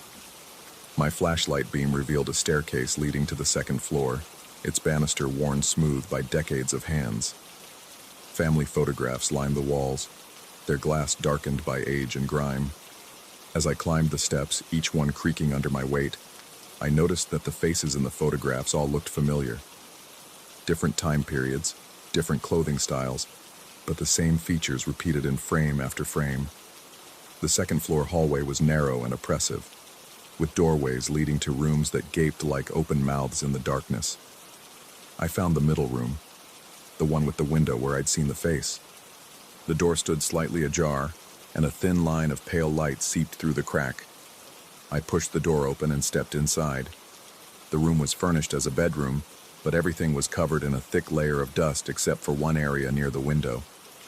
Someone had been living here, sleeping in the bed using the dresser. Personal items were scattered across the surface. A razor, shaving cream, aftershave, the same brands I used. But it was the mirror above the dresser that made my knees buckle. My reflection stared back at me, but it was wrong. The face in the mirror wore a heavy beard, wild and unkempt. The eyes were sunken and haunted, surrounded by dark circles that spoke of sleepless nights and growing madness. The clothes were mine, but torn and stained with substances I didn't want to identify. I reached up to touch my clean-shaven face, and the reflection mimicked the movement. But in the mirror, dirty fingernails scratched at a beard that wasn't there. I opened my mouth to speak, and the reflection opened its mouth as well, revealing teeth that were yellowed and cracked. Behind me, I heard the sound of footsteps in the hallway. Slow, deliberate steps that matched my own gait perfectly. I spun around, but the doorway stood empty. When I looked back at the mirror, my reflection was gone. The glass showed only the room behind me, empty and waiting. The footsteps grew closer. I grabbed the flashlight and ran from the room, down the hallway toward the stairs. Behind me, I heard my own voice calling out, asking who was there, demanding that I stop. The words echoed strangely in the narrow space, as if spoken through layers of glass and time. I reached the bottom of the stairs and ran for the front door, my heart pounding so hard I could taste copper in my mouth. The exit seemed impossibly far away, the hallway stretching longer with each step. Behind me, the footsteps gained ground, accompanied now by heavy breathing that sounded exactly like my own. I burst through the front door and into the cool night air, gasping and stumbling across the muddy yard. When I looked back, a figure stood silhouetted in the doorway, tall, thin, wearing clothes identical to mine. In the darkness, I couldn't make out the face, but I knew with absolute certainty that it would match my own. The figure raised one hand in what could have been a wave or a warning. Then it stepped back into the house, and the door swung shut with a sound like a sigh. I moved out of the neighborhood the next morning, packing my belongings with shaking hands and avoiding any glance toward the corner house. The landlord seemed relieved to see me go, mentioning that previous tenants in my apartment had often complained about feeling watched. But now, 3 states away, I've started noticing things. Neighbors who mention houses that look back, mirrors that don't quite reflect what they should. And sometimes, late at night, I hear the sound of windows scraping open in houses where no one else lives. I've grown a beard since leaving Savannah, and I shave it off every morning with obsessive care. But each time I look in the mirror, it seems to take longer for my reflection to catch up with my movements. And sometimes, just for a moment, I see the wild, haunted eyes of someone who's been living in that corner house far longer than any human being should. The car photos are still on my phone, and sometimes I study that image of the face in the window. The resemblance is perfect, but I've started to notice other details. The way the shadows fall across the features, the angle of light through the glass, the expression in those familiar eyes that seems to be saying something I'm not ready to understand. I tell myself it was stress, isolation, the power of suggestion in an old city full of ghost stories and local legends. But every morning when I shave, I wonder if somewhere in Savannah, in a house that watches the street with patient eyes, someone else is standing in front of a mirror and seeing my face looking back at them. And I wonder how long it will be before I find myself standing in a window, watching someone else take pictures of their car, waiting for them to notice the face behind the curtains that looks exactly like their own.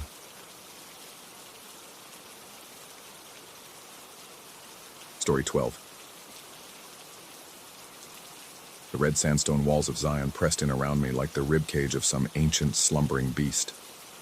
I'd been hiking alone for 3 hours, my boots finding purchase on the narrow trail that wound deeper into the canyon's throat.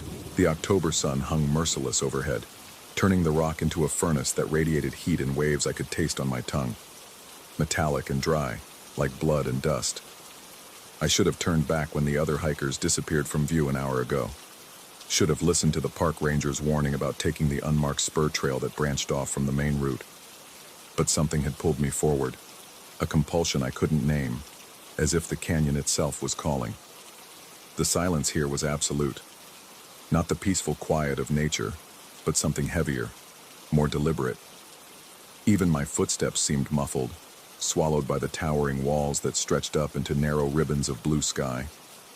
The air felt thick, pregnant with an expectancy that made my skin crawl. That's when it happened. The sensation that made me stop dead in my tracks. It started as a prickling along my spine, the unmistakable feeling of being watched. I turned slowly, scanning the empty trail behind me, the shadowed alcoves carved into the canyon walls. The twisted juniper trees clinging to impossible ledges. Nothing. Yet the feeling persisted, growing stronger with each passing second. But it wasn't the sensation of eyes upon me that froze my blood. It was the wrongness of the direction. The feeling wasn't coming from behind or above, where a predator might perch or a fellow hiker might observe. It was coming from below, from within the earth itself. I found myself staring at the trail ahead, where it curved sharply to the right around a massive pillar of stone. The path here narrowed to perhaps 3 feet wide, with a sheer drop to my left and the canyon wall rising impossibly high to my right. Something about that curve made my stomach lurch, a primal warning that urged me to flee. Instead, I reached down and picked up a small stone, no larger than a marble. Without fully understanding why, I threw it ahead, watching it arc through the air and disappear around the bend. The sound that came back made every muscle in my body tense. It wasn't the simple clatter of stone on stone I'd expected. Instead, there was a dry, rhythmic shaking, like a maraca filled with sand, or perhaps the warning of a rattlesnake. But underneath that familiar sound was something else, something that defied explanation, a scraping, as if something heavy was being dragged across rough stone. I stood frozen, my heart hammering against my ribs as the sounds continued for several long seconds before fading into the oppressive silence. Every instinct screamed at me to retreat, but curiosity, that fatal human flaw, compelled me forward. I edged toward the curve, each step deliberate and careful. As I rounded the bend, the trail opened into a small alcove carved naturally into the canyon wall. The space was perhaps 20 feet deep and half as wide, with walls that curved upward into shadow. And there, pressed into the red sandstone, were marks that made my breath catch in my throat. They looked like drag marks, but wrong in every conceivable way. Instead of running downward as logic would dictate, they climbed the wall in serpentine patterns, disappearing into cracks too narrow for anything substantial to pass through. The marks were fresh, so fresh that tiny fragments of sandstone still clung to the grooves, catching the filtered sunlight like glitter. I approached the wall with trembling hands, running my fingers along the strange furrows. The stone felt warm beneath my touch, warmer than the ambient temperature would explain. And as I traced the marks upward, following their impossible path, I noticed something that made my stomach drop. The furrows weren't carved into the stone. They were carved from within it, as if something had pushed outward from inside the solid rock. A sound behind me made me spin around, my heart racing. But the alcove was empty, the trail beyond silent and still. Yet I could have sworn I'd heard breathing, slow, deliberate, and far too large to belong to any creature I knew. The return hike to the visitor center passed in a blur of paranoid glances over my shoulder and frequent stops to listen for sounds that never came. By the time I reached the ranger station, the sun was beginning its descent toward the western rim of the canyon, painting the red walls in shades of amber and rust. The ranger behind the desk was a weathered man in his 50s, his face carved by decades of desert sun and wind. When I described what I'd found, his expression grew thoughtful, then troubled. "You took the spur trail past Weeping Rock?" he asked, his voice carrying a note I couldn't identify. I nodded, describing the narrow path that had led me to the strange alcove. The ranger was quiet for a long moment, his eyes fixed on something beyond the window. When he finally spoke, his words sent a chill through me, despite the lingering heat of the day. "We find snakes up there sometimes," he said slowly. "In crevices 50, 60 feet up the canyon walls. Places where no snake should be able to climb. Places where there's no food, no water, no reason for them to go." He paused, his weathered hands folding on the desk. "It's like they climbed up from inside the rock itself." I tried to laugh, to dismiss his words as folklore or exaggeration, but the sound died in my throat. The marks I'd seen, the wrongness of their direction, the heat radiating from stone that should have been cool in shadow. It all suddenly felt connected to something larger, something I didn't want to understand. "You're not the first hiker to mention strange sounds from that area," the ranger continued. "Of course, it could be wind through the rock formations. Sound carries funny in these canyons, plays tricks on the mind." but his tone suggested he didn't believe his own explanation any more than I did. That night, in my hotel room in Springdale, I found myself unable to sleep. Every time I closed my eyes, I saw those upward climbing marks, felt that unnatural heat beneath my fingertips. I researched the geology of Zion, learning about the Navajo sandstone that formed the canyon walls, about the millions of years of wind and water that had carved the labyrinthine passages. Nowhere did I find any explanation for what I'd witnessed. The next morning, despite every rational thought screaming against it, I returned to the trail. The hike to the alcove seemed shorter this time, the path more familiar. But as I approached the curve where I'd thrown the stone the day before, I noticed something that made my blood run cold. There were new marks in the dirt of the trail, not footprints. I was certain I was the only person who'd been here recently. These were different, stranger. Shallow furrows in the packed earth, as if something had scraped along the ground. And like the marks on the canyon wall, they led in an impossible direction. They led downward, disappearing into solid stone. I followed the marks to where they vanished into what appeared to be a seamless section of the trail. The sandstone here showed no cracks, no fissures large enough for even a pencil to pass through. Yet the furrows ended abruptly at this spot, as if whatever had made them had simply melted into the rock. Kneeling, I pressed my ear to the stone, feeling foolish but unable to resist. At first, there was nothing but the sound of my own breathing, my own pulse. But then, so faint I might have imagined it, I heard something else. Movement. Deep below, something was moving through spaces that shouldn't exist. I jerked back, my hand instinctively reaching for the small camping knife on my belt. The motion was automatic, defensive, though what protection a 4-inch blade could offer against something that moved through solid rock was anyone's guess. The afternoon sun had shifted, and the alcove around the bend now lay mostly in shadow. But as I approached it again, I noticed the temperature difference immediately. The space was noticeably warmer than the surrounding area, as if heated from within. The drag marks on the wall seemed more pronounced now, deeper, and there were new ones, fresh gouges that hadn't been there the day before. But it was the sound that finally broke my resolve. It started as a low vibration I felt more than heard, coming from everywhere and nowhere at once. The sandstone walls seemed to hum with it, a frequency that made my teeth ache and my vision blur slightly at the edges. And underneath that harmonic drone was the scraping again, closer now, more distinct. Something was moving through the rock, something large enough to displace stone, to create passages where none should exist. Something that was aware of my presence. I backed away from the alcove, my eyes never leaving the strange marks that now seemed to writhe in the shifting shadows. The scraping sound grew louder, more urgent, as if whatever was making it was trying to reach the surface, trying to reach me. The run back to the main trail was a nightmare of echoing footsteps and imagined pursuit. Every loose stone that clattered behind me sounded like something emerging from the depths. Every shadow seemed to move with purpose. By the time I reached the visitor center parking lot, I was drenched in sweat despite the cooling evening air. The ranger from the day before was just leaving his shift as I stumbled into the building. He took one look at my face and guided me to a chair, pressing a cup of water into my shaking hands. "You went back, didn't you?" he said quietly. I nodded, unable to trust my voice. "I've been working these canyons for 23 years, he continued, his voice so low I had to strain to hear him. "I've seen things that don't fit in any guidebook, heard sounds that don't match any animal we're supposed to have here. But that trail," he shook his head, "that trail is different. It's like the rock there is hollow, like something's made a home in spaces that aren't supposed to exist." He walked to a filing cabinet and pulled out a folder thick with papers.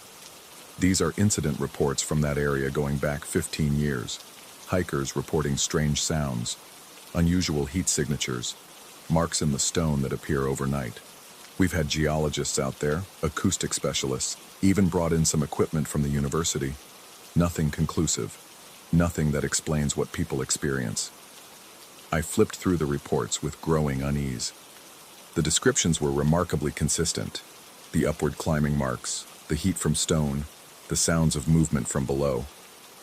But what chilled me most were the photographs. They showed the same alcove I'd visited, but from different time periods spanning more than a decade. In each photo, the marks on the wall were different, in new locations, following new patterns, but always climbing upward, always defying gravity and logic. The interesting thing, the ranger said, watching me study the images, is that we've never found any evidence of conventional wildlife in that area. No scat, no shed skin, no remains of prey animals. It's like nothing natural wants to go there, or can survive there. I thought about the silence of the place, the absence of even insects or birds, the wrongness I'd felt from the moment I'd set foot on that spur trail. "What do you think is making these marks?" I asked. The ranger was quiet for a long time, his eyes fixed on the darkening canyon beyond the window. When he finally spoke, his words carried the weight of years spent confronting the inexplicable. "I think there are places in this world where the rules don't apply the way they should. Places where the boundary between what's solid and what's not, between what's possible and what's impossible, gets thin. Maybe what you found isn't an animal at all. Maybe it's something else entirely, something that doesn't need our kind of space to exist." That night, lying in bed as the desert wind howled through the canyon beyond my window, I tried to rationalize what I'd experienced. Heat mirages, acoustic illusions, the power of suggestion working on an isolated mind, all perfectly reasonable explanations for phenomena that had reasonable explanations.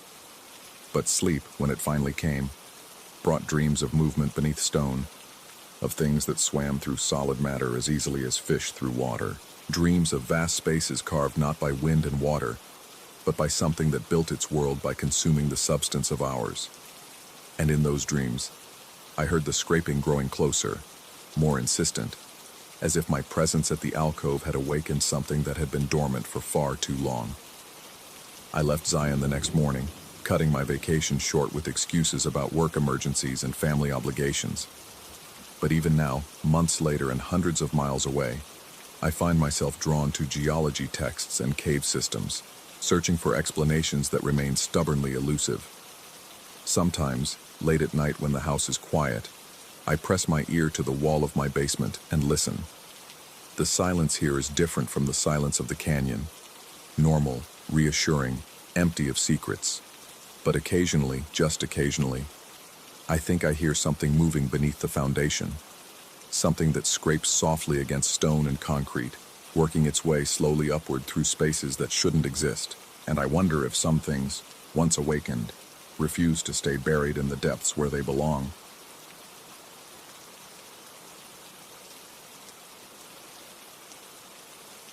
Story 13.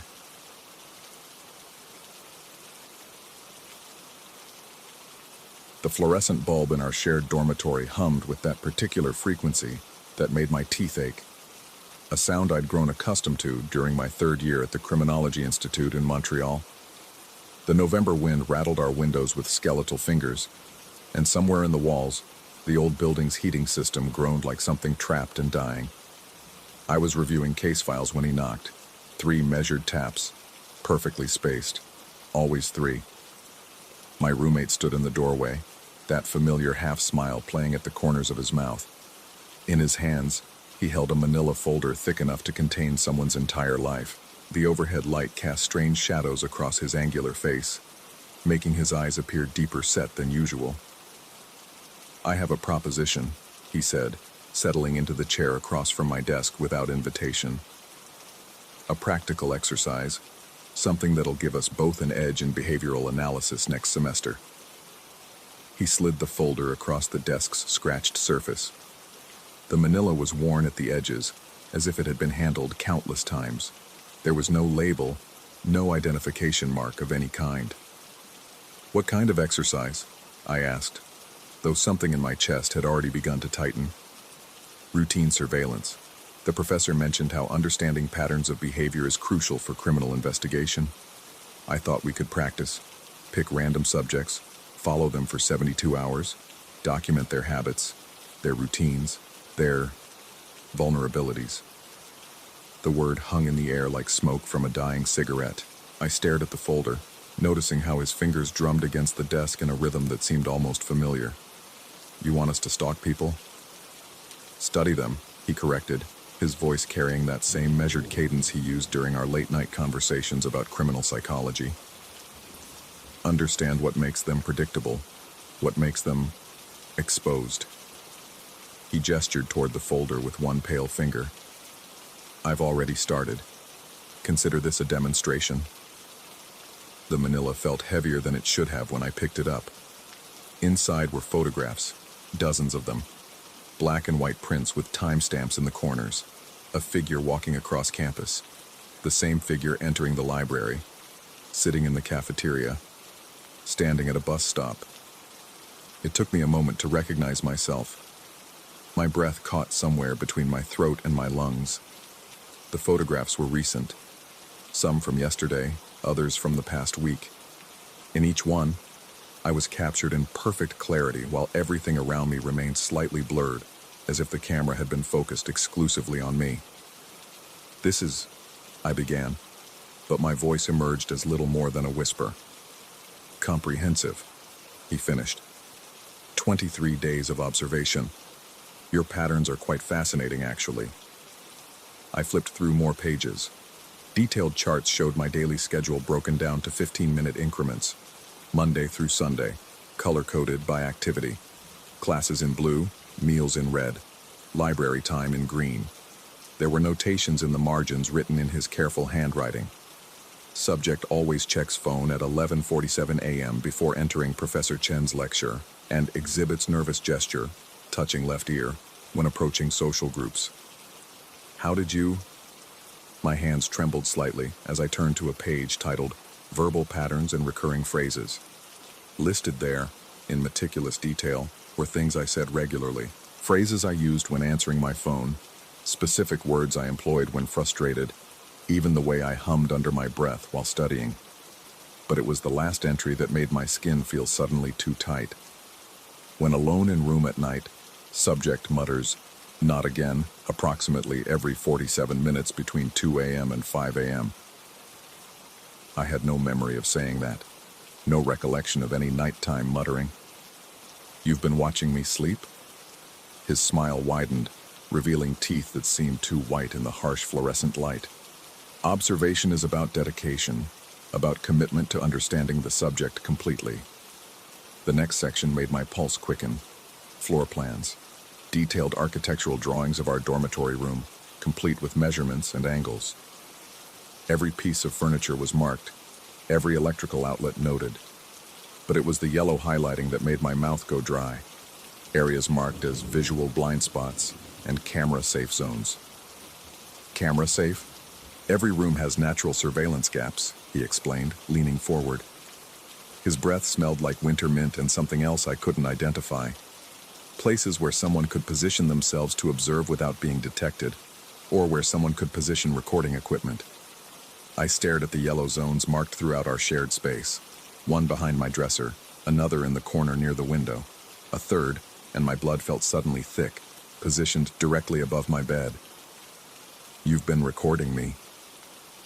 Have I? His head tilted slightly, like a bird examining something curious.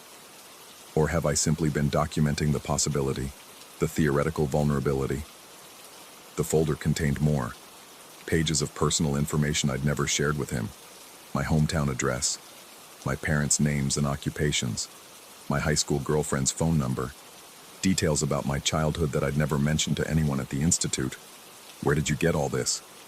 Research is about thoroughness, about understanding not just what someone does, but why they do it, who they were before they became who they are now. I felt exposed in a way that had nothing to do with the heating system's inconsistent performance.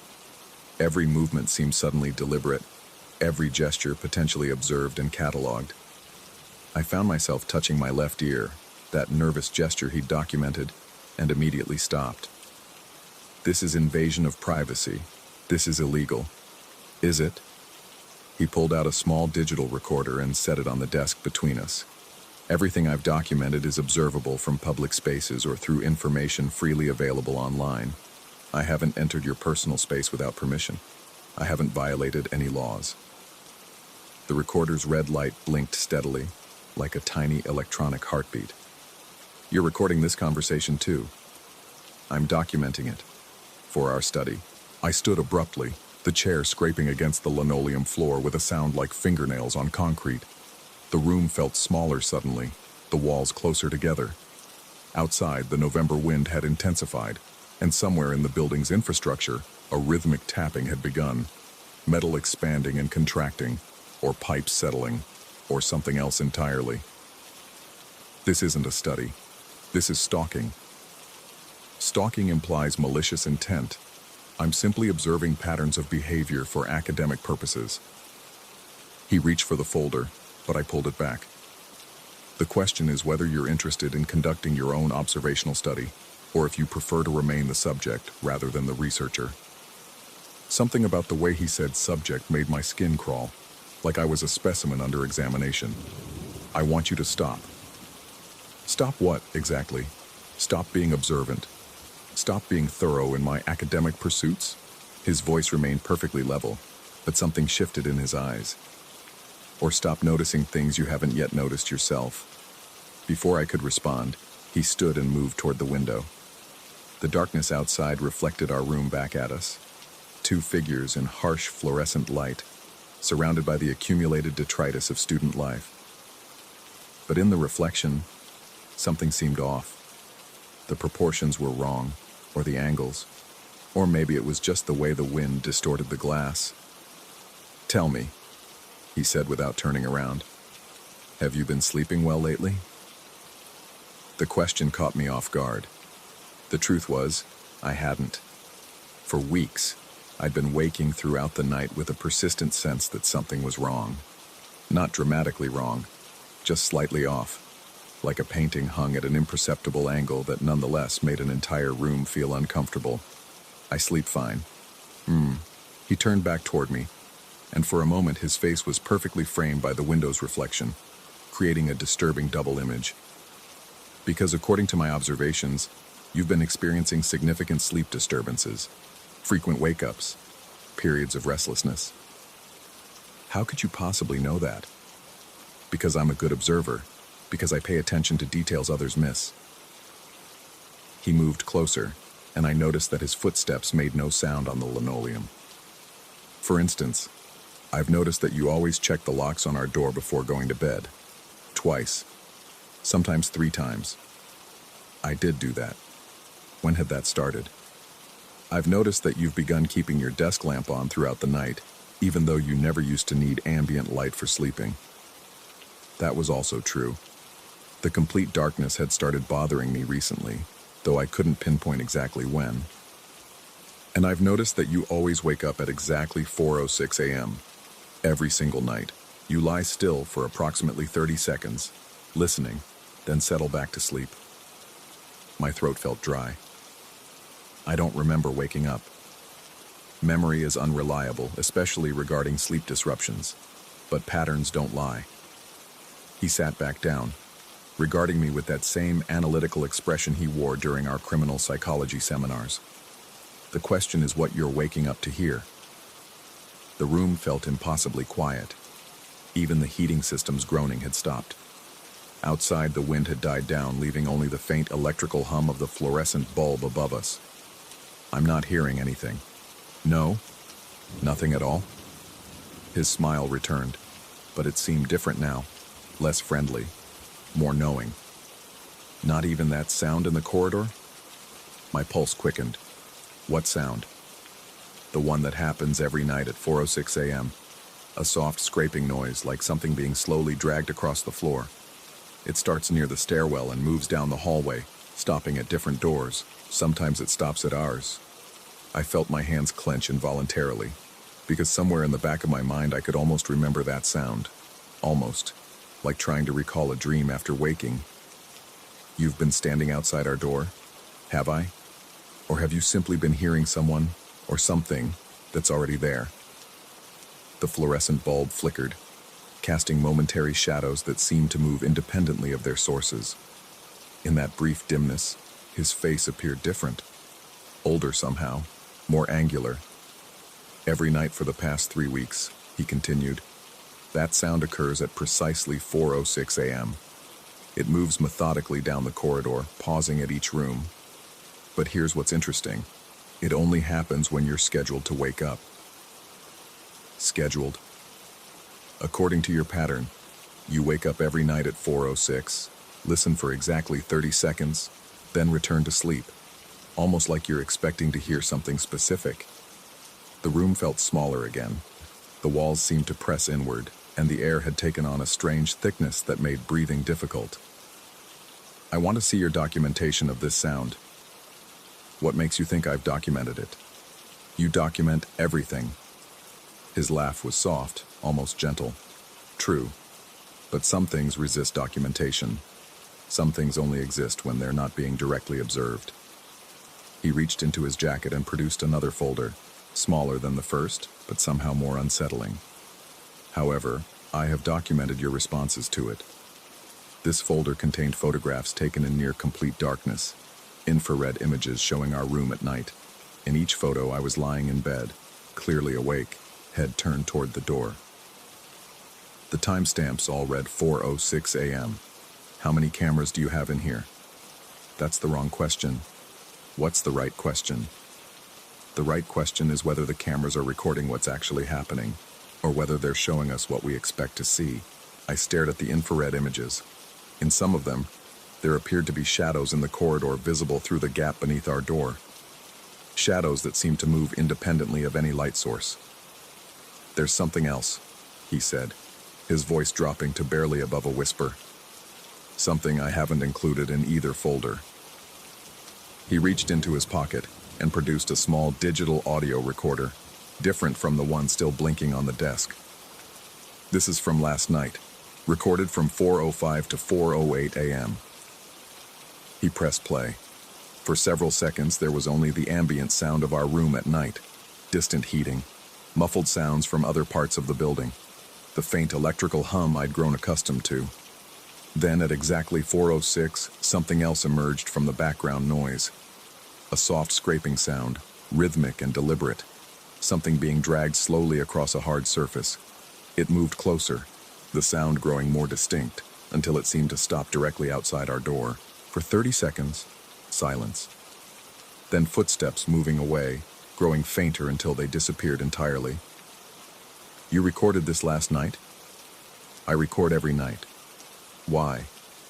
Because, he said, rewinding the recording to play again, I wanted to understand what you're hearing, what you're responding to, what's making you wake up at exactly the same time every single night. The scraping sound filled our room again, seeming louder on the second playback, more defined, more deliberate. But here's what troubles me, he continued, stopping the recording. I've been awake every night at 4:06 a.m. for the past 3 weeks, listening for this sound, watching for any disturbance in the corridor. He leaned forward, his eyes reflecting the fluorescent light in a way that made them appear almost luminous. I've never heard it, not once, not even last night when this recording was made. The room fell silent again. Even the electrical hum seemed to have stopped. Outside, the campus had grown completely quiet, as if the entire world had paused to listen. That's impossible. Is it? Or is it simply improbable? He ejected the audio device and held it out toward me. The recording equipment captured something. The camera showed you responding to something. But I, sitting 3 feet away from you, experienced nothing at all. I took the recorder, noting how cold the metal felt against my palm. What are you suggesting? I'm not suggesting anything. I'm simply presenting data and allowing you to draw your own conclusions. He stood and moved toward his side of the room, gathering his materials. But I am curious about one thing.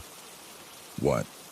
Tonight, when you wake up at 4:06 a.m., and you will wake up, because the pattern is remarkably consistent, I want you to do something different. He paused at his desk, organizing the folders with the same methodical precision he used for everything.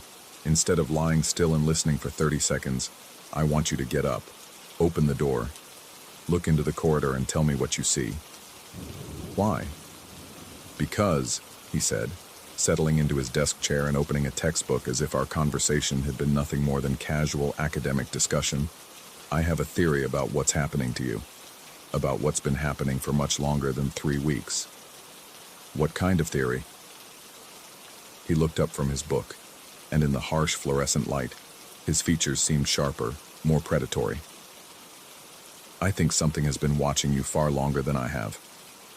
Something that's very interested in your routines, your patterns, your vulnerabilities. Something that's been studying you with the same thoroughness I've documented. My chest felt tight. That's ridiculous. Is it?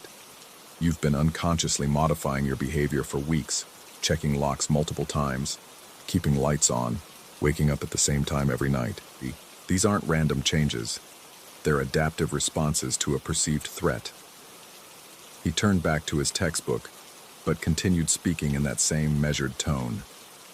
The question is whether the threat is real, or whether your mind is creating patterns to explain sensations you can't rationally understand. I stared at the recorder in my hand, then at the folders containing detailed documentation of my life. Everything felt surreal, like the boundaries between observation and invasion, between study and stalking, had become impossibly blurred. "Tonight," he said without looking up, "when you hear that sound, and you will hear it, remember that the most dangerous predators are the ones that make their prey feel like they're going crazy." The fluorescent bulb flickered again, and in that momentary darkness, I could have sworn I saw something move in the corridor outside our door. Just a shadow, just a shift in the ambient light, but my heart rate quickened nonetheless. When the light stabilized, he was watching me again, that knowing smile playing at his lips. "Sleep well," he said. "And remember, 4:06 a.m. Every night, like clockwork." Hours later, lying in bed with my desk lamp casting long shadows across the room, I found myself staring at the ceiling and waiting. My phone's digital display read 4:05 a.m., and despite every rational part of my mind insisting this was elaborate psychological manipulation, I could feel my heart rate increasing. 4:06 a.m. arrived like an appointment I'd forgotten I'd made. I woke, though I had no memory of falling asleep, to the sound of something moving in the corridor outside our door. Soft scraping, rhythmic and deliberate, exactly as recorded. But this time, instead of lying still and listening, I found myself sitting up in bed. Across the room, my roommate was apparently asleep, his breathing steady and undisturbed. The sound continued, moving closer to our door, then stopping directly outside. For 30 seconds, perfect silence. Then, against every instinct screaming at me to remain motionless, I stood up and moved toward the door. The floorboards creaked under my weight, and I froze, certain I'd wake my roommate. But his breathing pattern never changed. I reached for the door handle, my hand trembling slightly. Through the gap beneath the door, I could see a shadow that seemed too dense, too deliberate to be natural. I turned the handle slowly, the mechanism clicking softly in the darkness. The corridor was empty, but on the floor directly in front of our door was a manila folder, identical to the ones my roommate had shown me earlier. This one, however, had my name written across the tab in handwriting I didn't recognize. I picked it up and stepped back into our room, closing the door behind me. My roommate remained motionless in his bed, but something about his stillness seemed too perfect, too controlled. Inside the folder were photographs of me sleeping, dozens of them, taken from angles that should have been impossible given the layout of our room. In each image, I was alone in my bed, but the shadows on the walls formed shapes that suggested the presence of someone, or something, just outside the camera's range. At the bottom of the stack was a single sheet of paper with a message written in that same unfamiliar handwriting. "Thank you for participating in our study. Your behavioral patterns have been fascinating to observe. We look forward to continuing our research."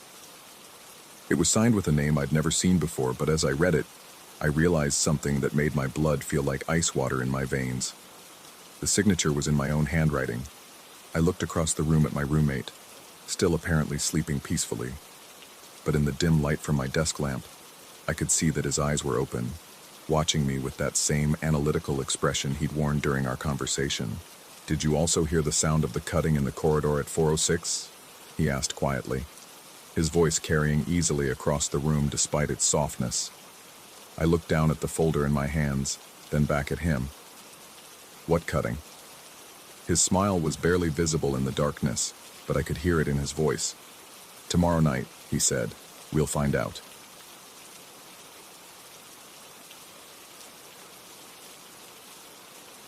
Story 14.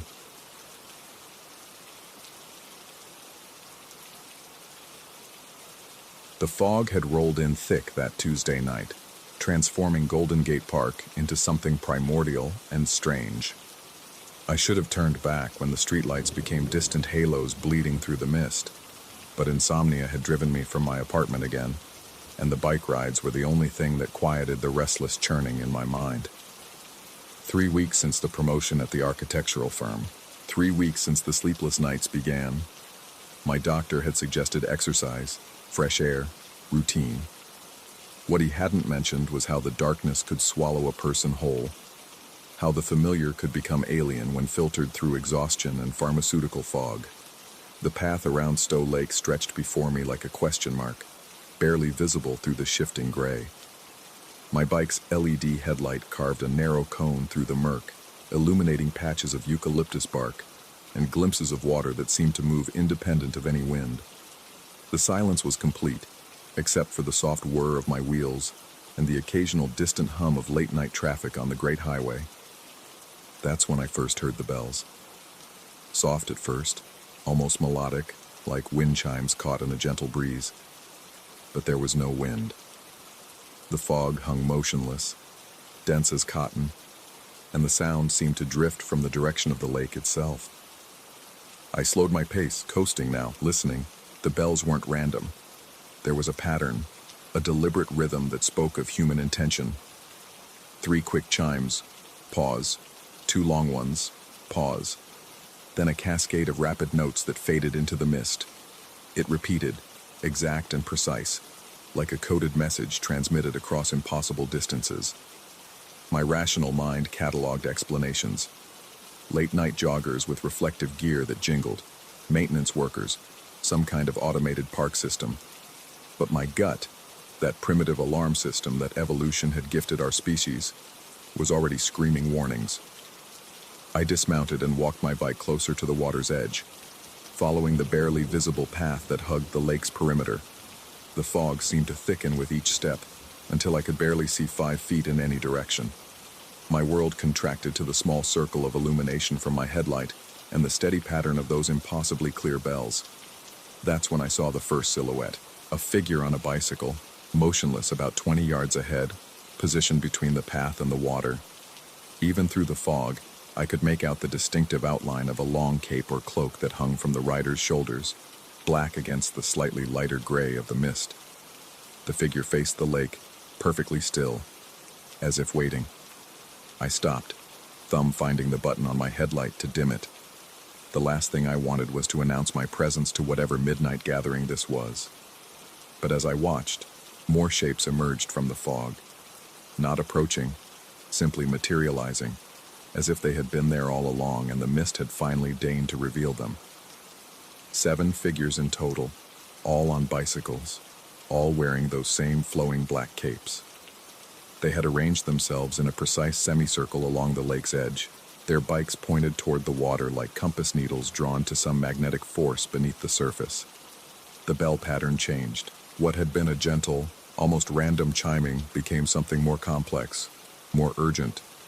Each figure seemed to have their own bell, and they were playing in concert now, creating harmonies that shouldn't have been possible with such simple instruments.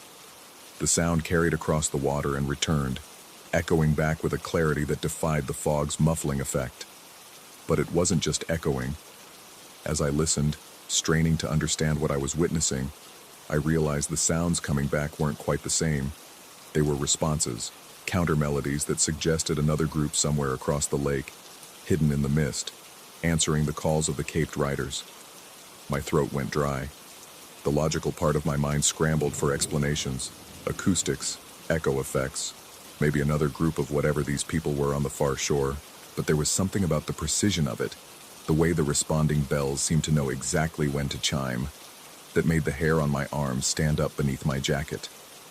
I crept closer, wheeling my bike as quietly as possible. The fog provided cover, but it also distorted distances. What looked like 20 yards might have been 50 or 10. The figures remained motionless, their attention focused entirely on the water and their strange musical communication with whatever lurked in the mist across the lake. From this closer vantage point, I could see that the capes weren't quite right. They hung too perfectly, without any suggestion of a body beneath. No shifting weight, no slight movements that would indicate breathing.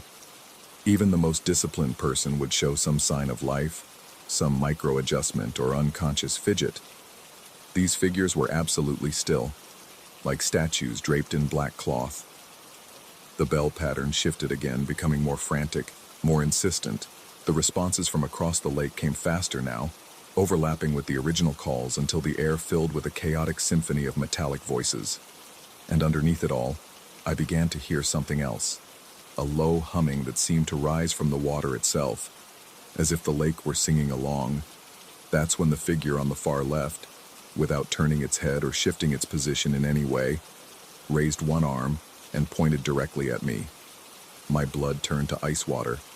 I hadn't made a sound, hadn't done anything to reveal my position, yet somehow, impossibly, it knew exactly where I was standing. The pointing arm was perfectly steady, aimed at my chest like an accusation. The bells stopped instantly, all of them, including the responses from across the lake. The sudden silence was deafening, pressing against my eardrums like a physical weight. Even the humming from the water ceased, leaving only the soft patter of condensed fog dripping from the eucalyptus branches above. I wanted to run. Every instinct in my body screamed at me to drop the bike and sprint back toward the safety of the streetlights and late-night traffic. But I found myself frozen, hypnotized by that pointing finger and the terrible stillness of the scene. My bike's headlight began to flicker.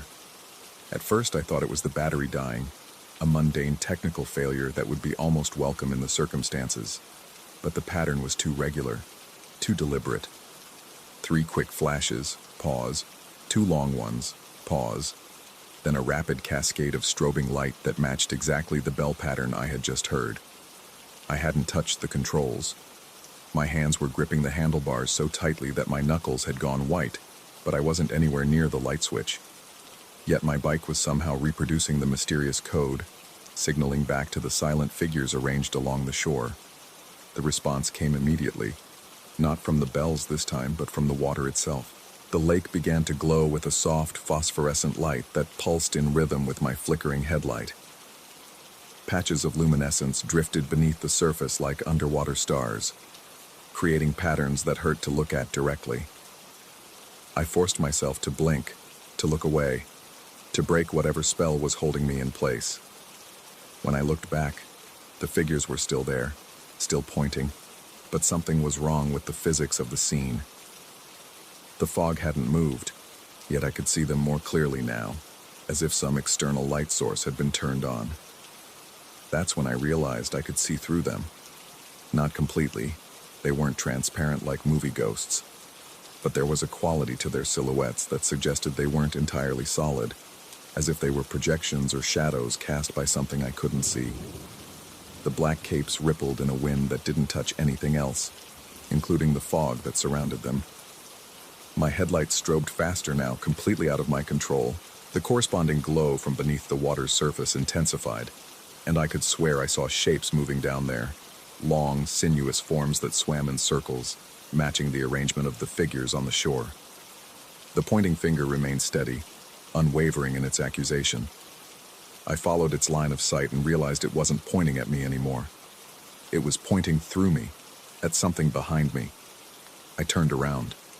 The path I had followed to reach this spot was gone. Not obscured by fog, gone. Where there should have been solid ground and the familiar walkway that circled the lake, there was only water. Dark, still water that reflected no light and seemed to extend indefinitely into the mist. Panic rose in my throat like bile. I spun back toward the figures, desperate for some anchor point of reality, but they were changing.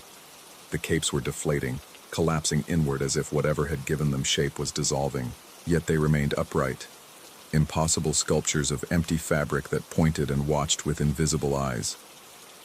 My bike's rear light began flashing too, casting red strobes that mixed with the white of my headlight to create a nauseating pink haze. The water around me, because it was around me now, I was somehow standing on its surface, pulsed with increasing urgency. I looked down at my feet and saw that I was indeed standing on the lake's surface, my bike somehow balanced on water that felt solid as concrete. The phosphorescent shapes swam in lazy circles beneath me, and I could make out details now that made my stomach lurch. They were bicycles, dozens of them, ridden by figures in black capes that billowed through the water as if it were air. The underwater riders were looking up at me through the liquid medium, their bells still somehow audible despite being submerged. The sound reached me muffled and distorted, like music played through cotton, but the pattern was unmistakable. The same coded sequence that had drawn me to this impossible place. Above the surface, the empty capes were folding now, collapsing completely until they lay flat against the handlebars of abandoned bicycles. 7 bikes, perfectly arranged, with no sign that anyone had ever been riding them. My lights began to strobe in perfect synchronization, white and red pulses that seemed to trigger responses from the depths. Each flash revealed more details of the underwater procession, endless ranks of caped figures pedaling through the liquid darkness, their bells creating a symphony that existed in some space between sound and silence. I understood then that I was being invited to join them. The pointing finger had been an invitation, not an accusation.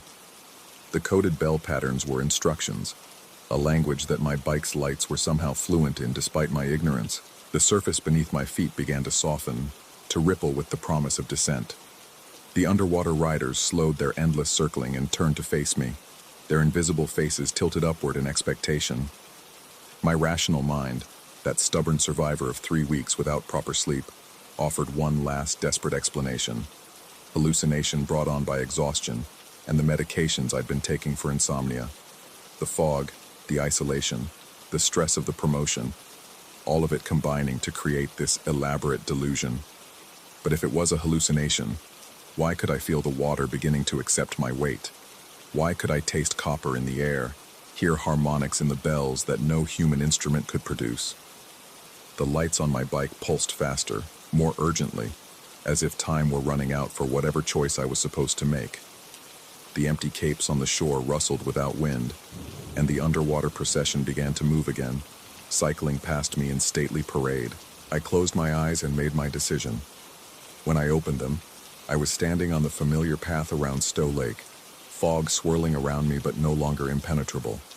My bike's lights were functioning normally, casting steady beams that revealed nothing more mysterious than eucalyptus bark and patches of water.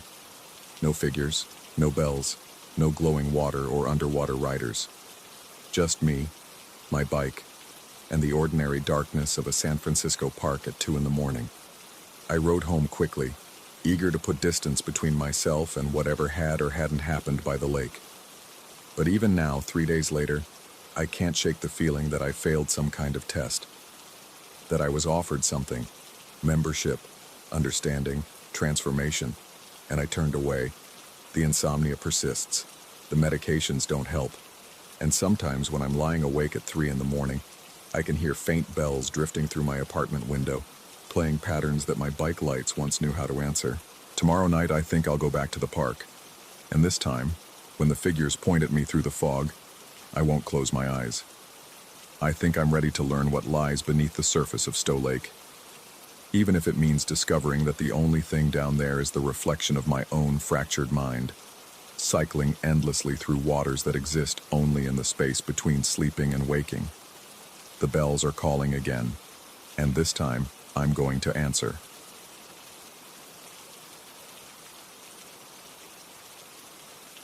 Story 15.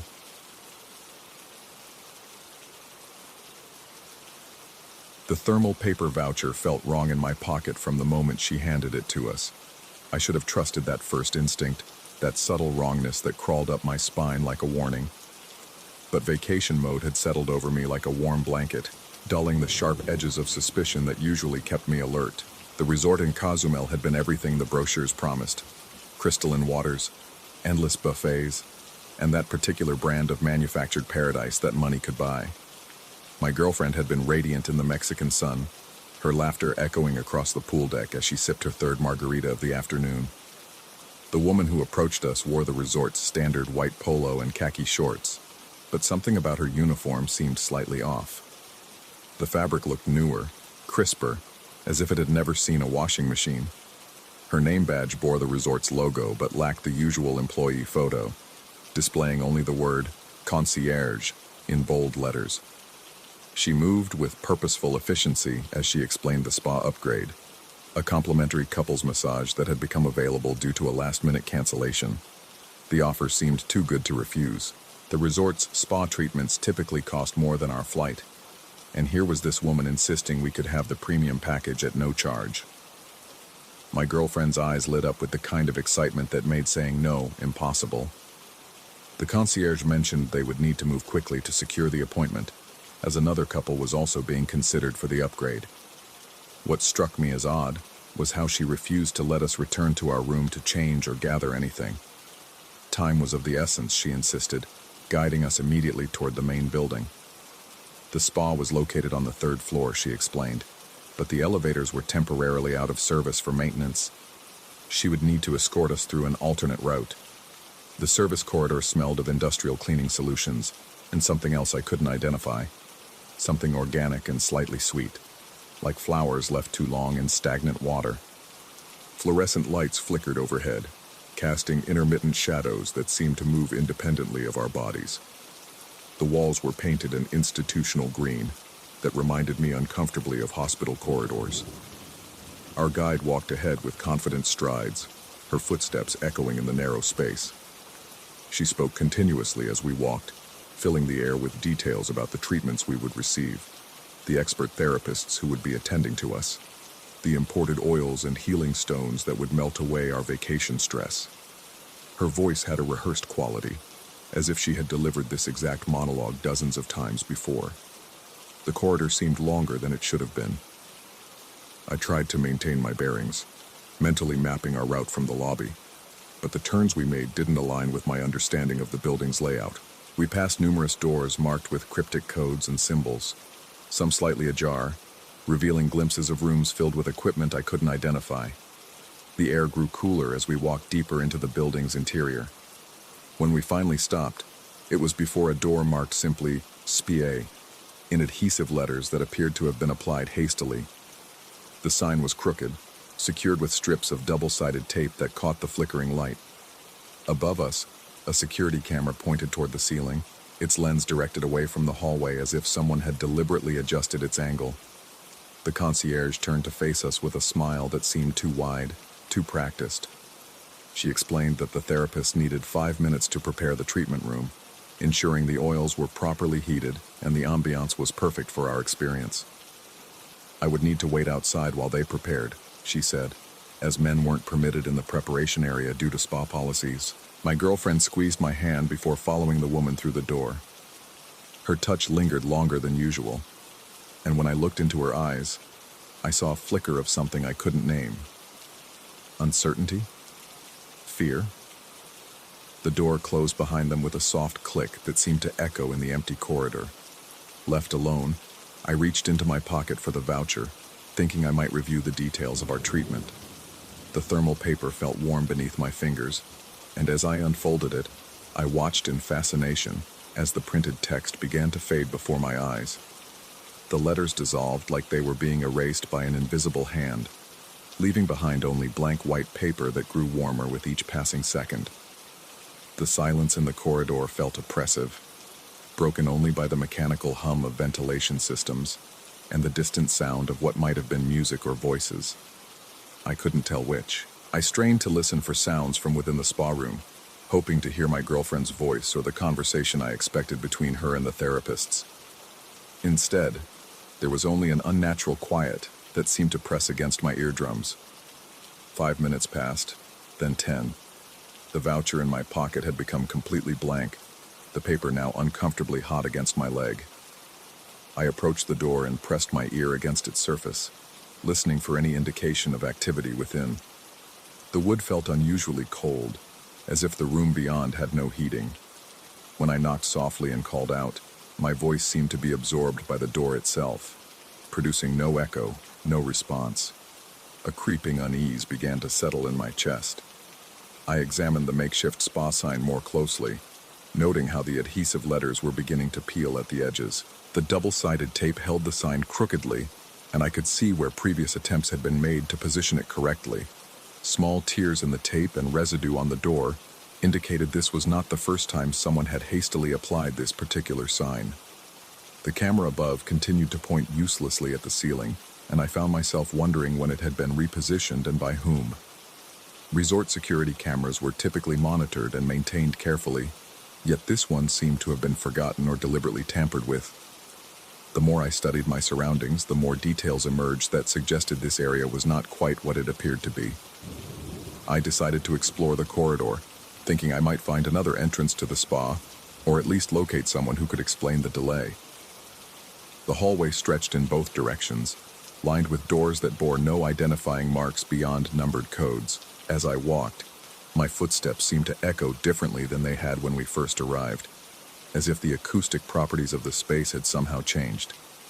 At the far end of the corridor, I discovered something that made my blood run cold.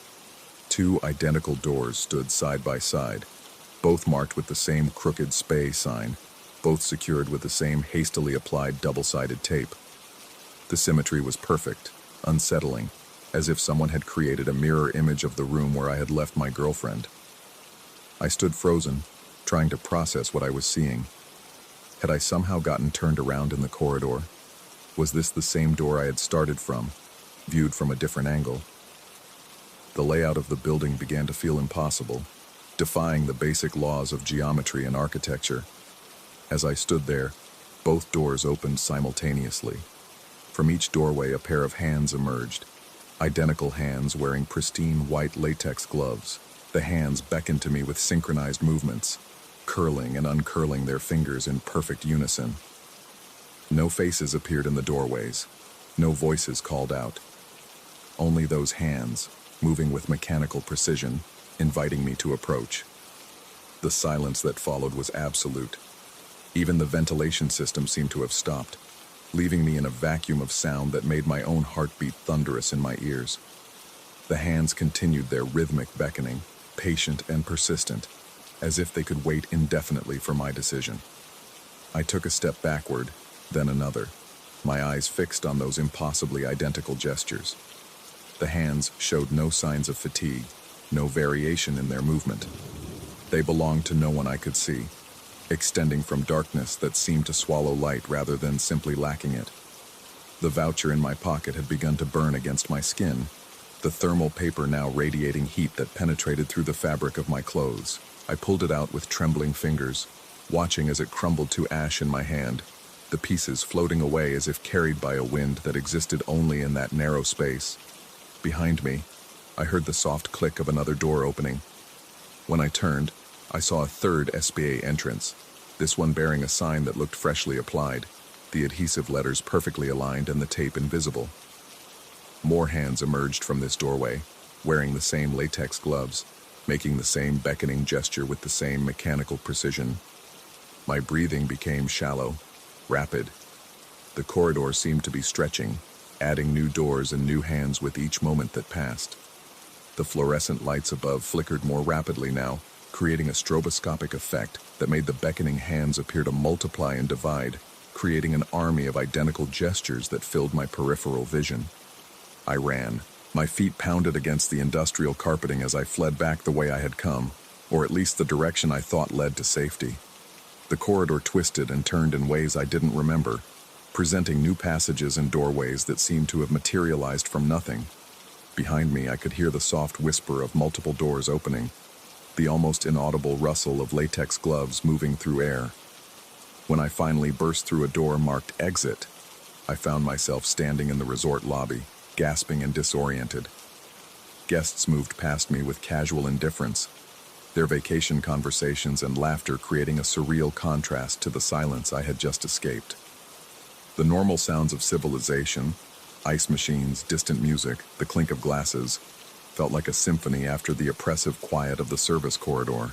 I approached the front desk with urgent questions about the spa, about the concierge who had offered us the upgrade, about my girlfriend who had disappeared into that impossibly configured space. The clerk, a young man with the resort's standard friendly demeanor, listened to my frantic explanation with growing confusion. There was no spa on the third floor, he informed me. The resort's spa was located in a separate building entirely, accessible only through the garden pathway. No upgrades had been offered that day, and no one matching the description of our concierge was employed by the resort. The service corridors were restricted areas, off-limits to guests, and certainly not used for accessing amenities. When I described the woman who had approached us, providing details about her uniform and badge, the clerk's expression shifted from confusion to concern. He suggested I speak with security, that perhaps I had become disoriented in the heat or affected by the altitude. Had I been drinking? Was I feeling well? The questions stung because they echoed the doubts that were already forming in my mind. Had I imagined the entire experience? Was stress manifesting in ways I hadn't anticipated? The thermal voucher was gone, crumbled to ash, leaving no evidence of the encounter. My girlfriend was nowhere to be found, and according to the resort staff, she had never existed in their system. No record of a couple's booking, no registration under her name. I spent the remainder of my vacation searching. I walked every corridor, examined every door, questioned every employee. The service area I remembered could not be located, despite my detailed recollections of the route we had taken. Security cameras throughout the resort showed me moving alone through the lobby, pausing occasionally, as if in conversation with empty air. The medical evaluation they eventually insisted upon revealed nothing abnormal. Blood work, neurological tests, psychological assessments, all came back within normal ranges.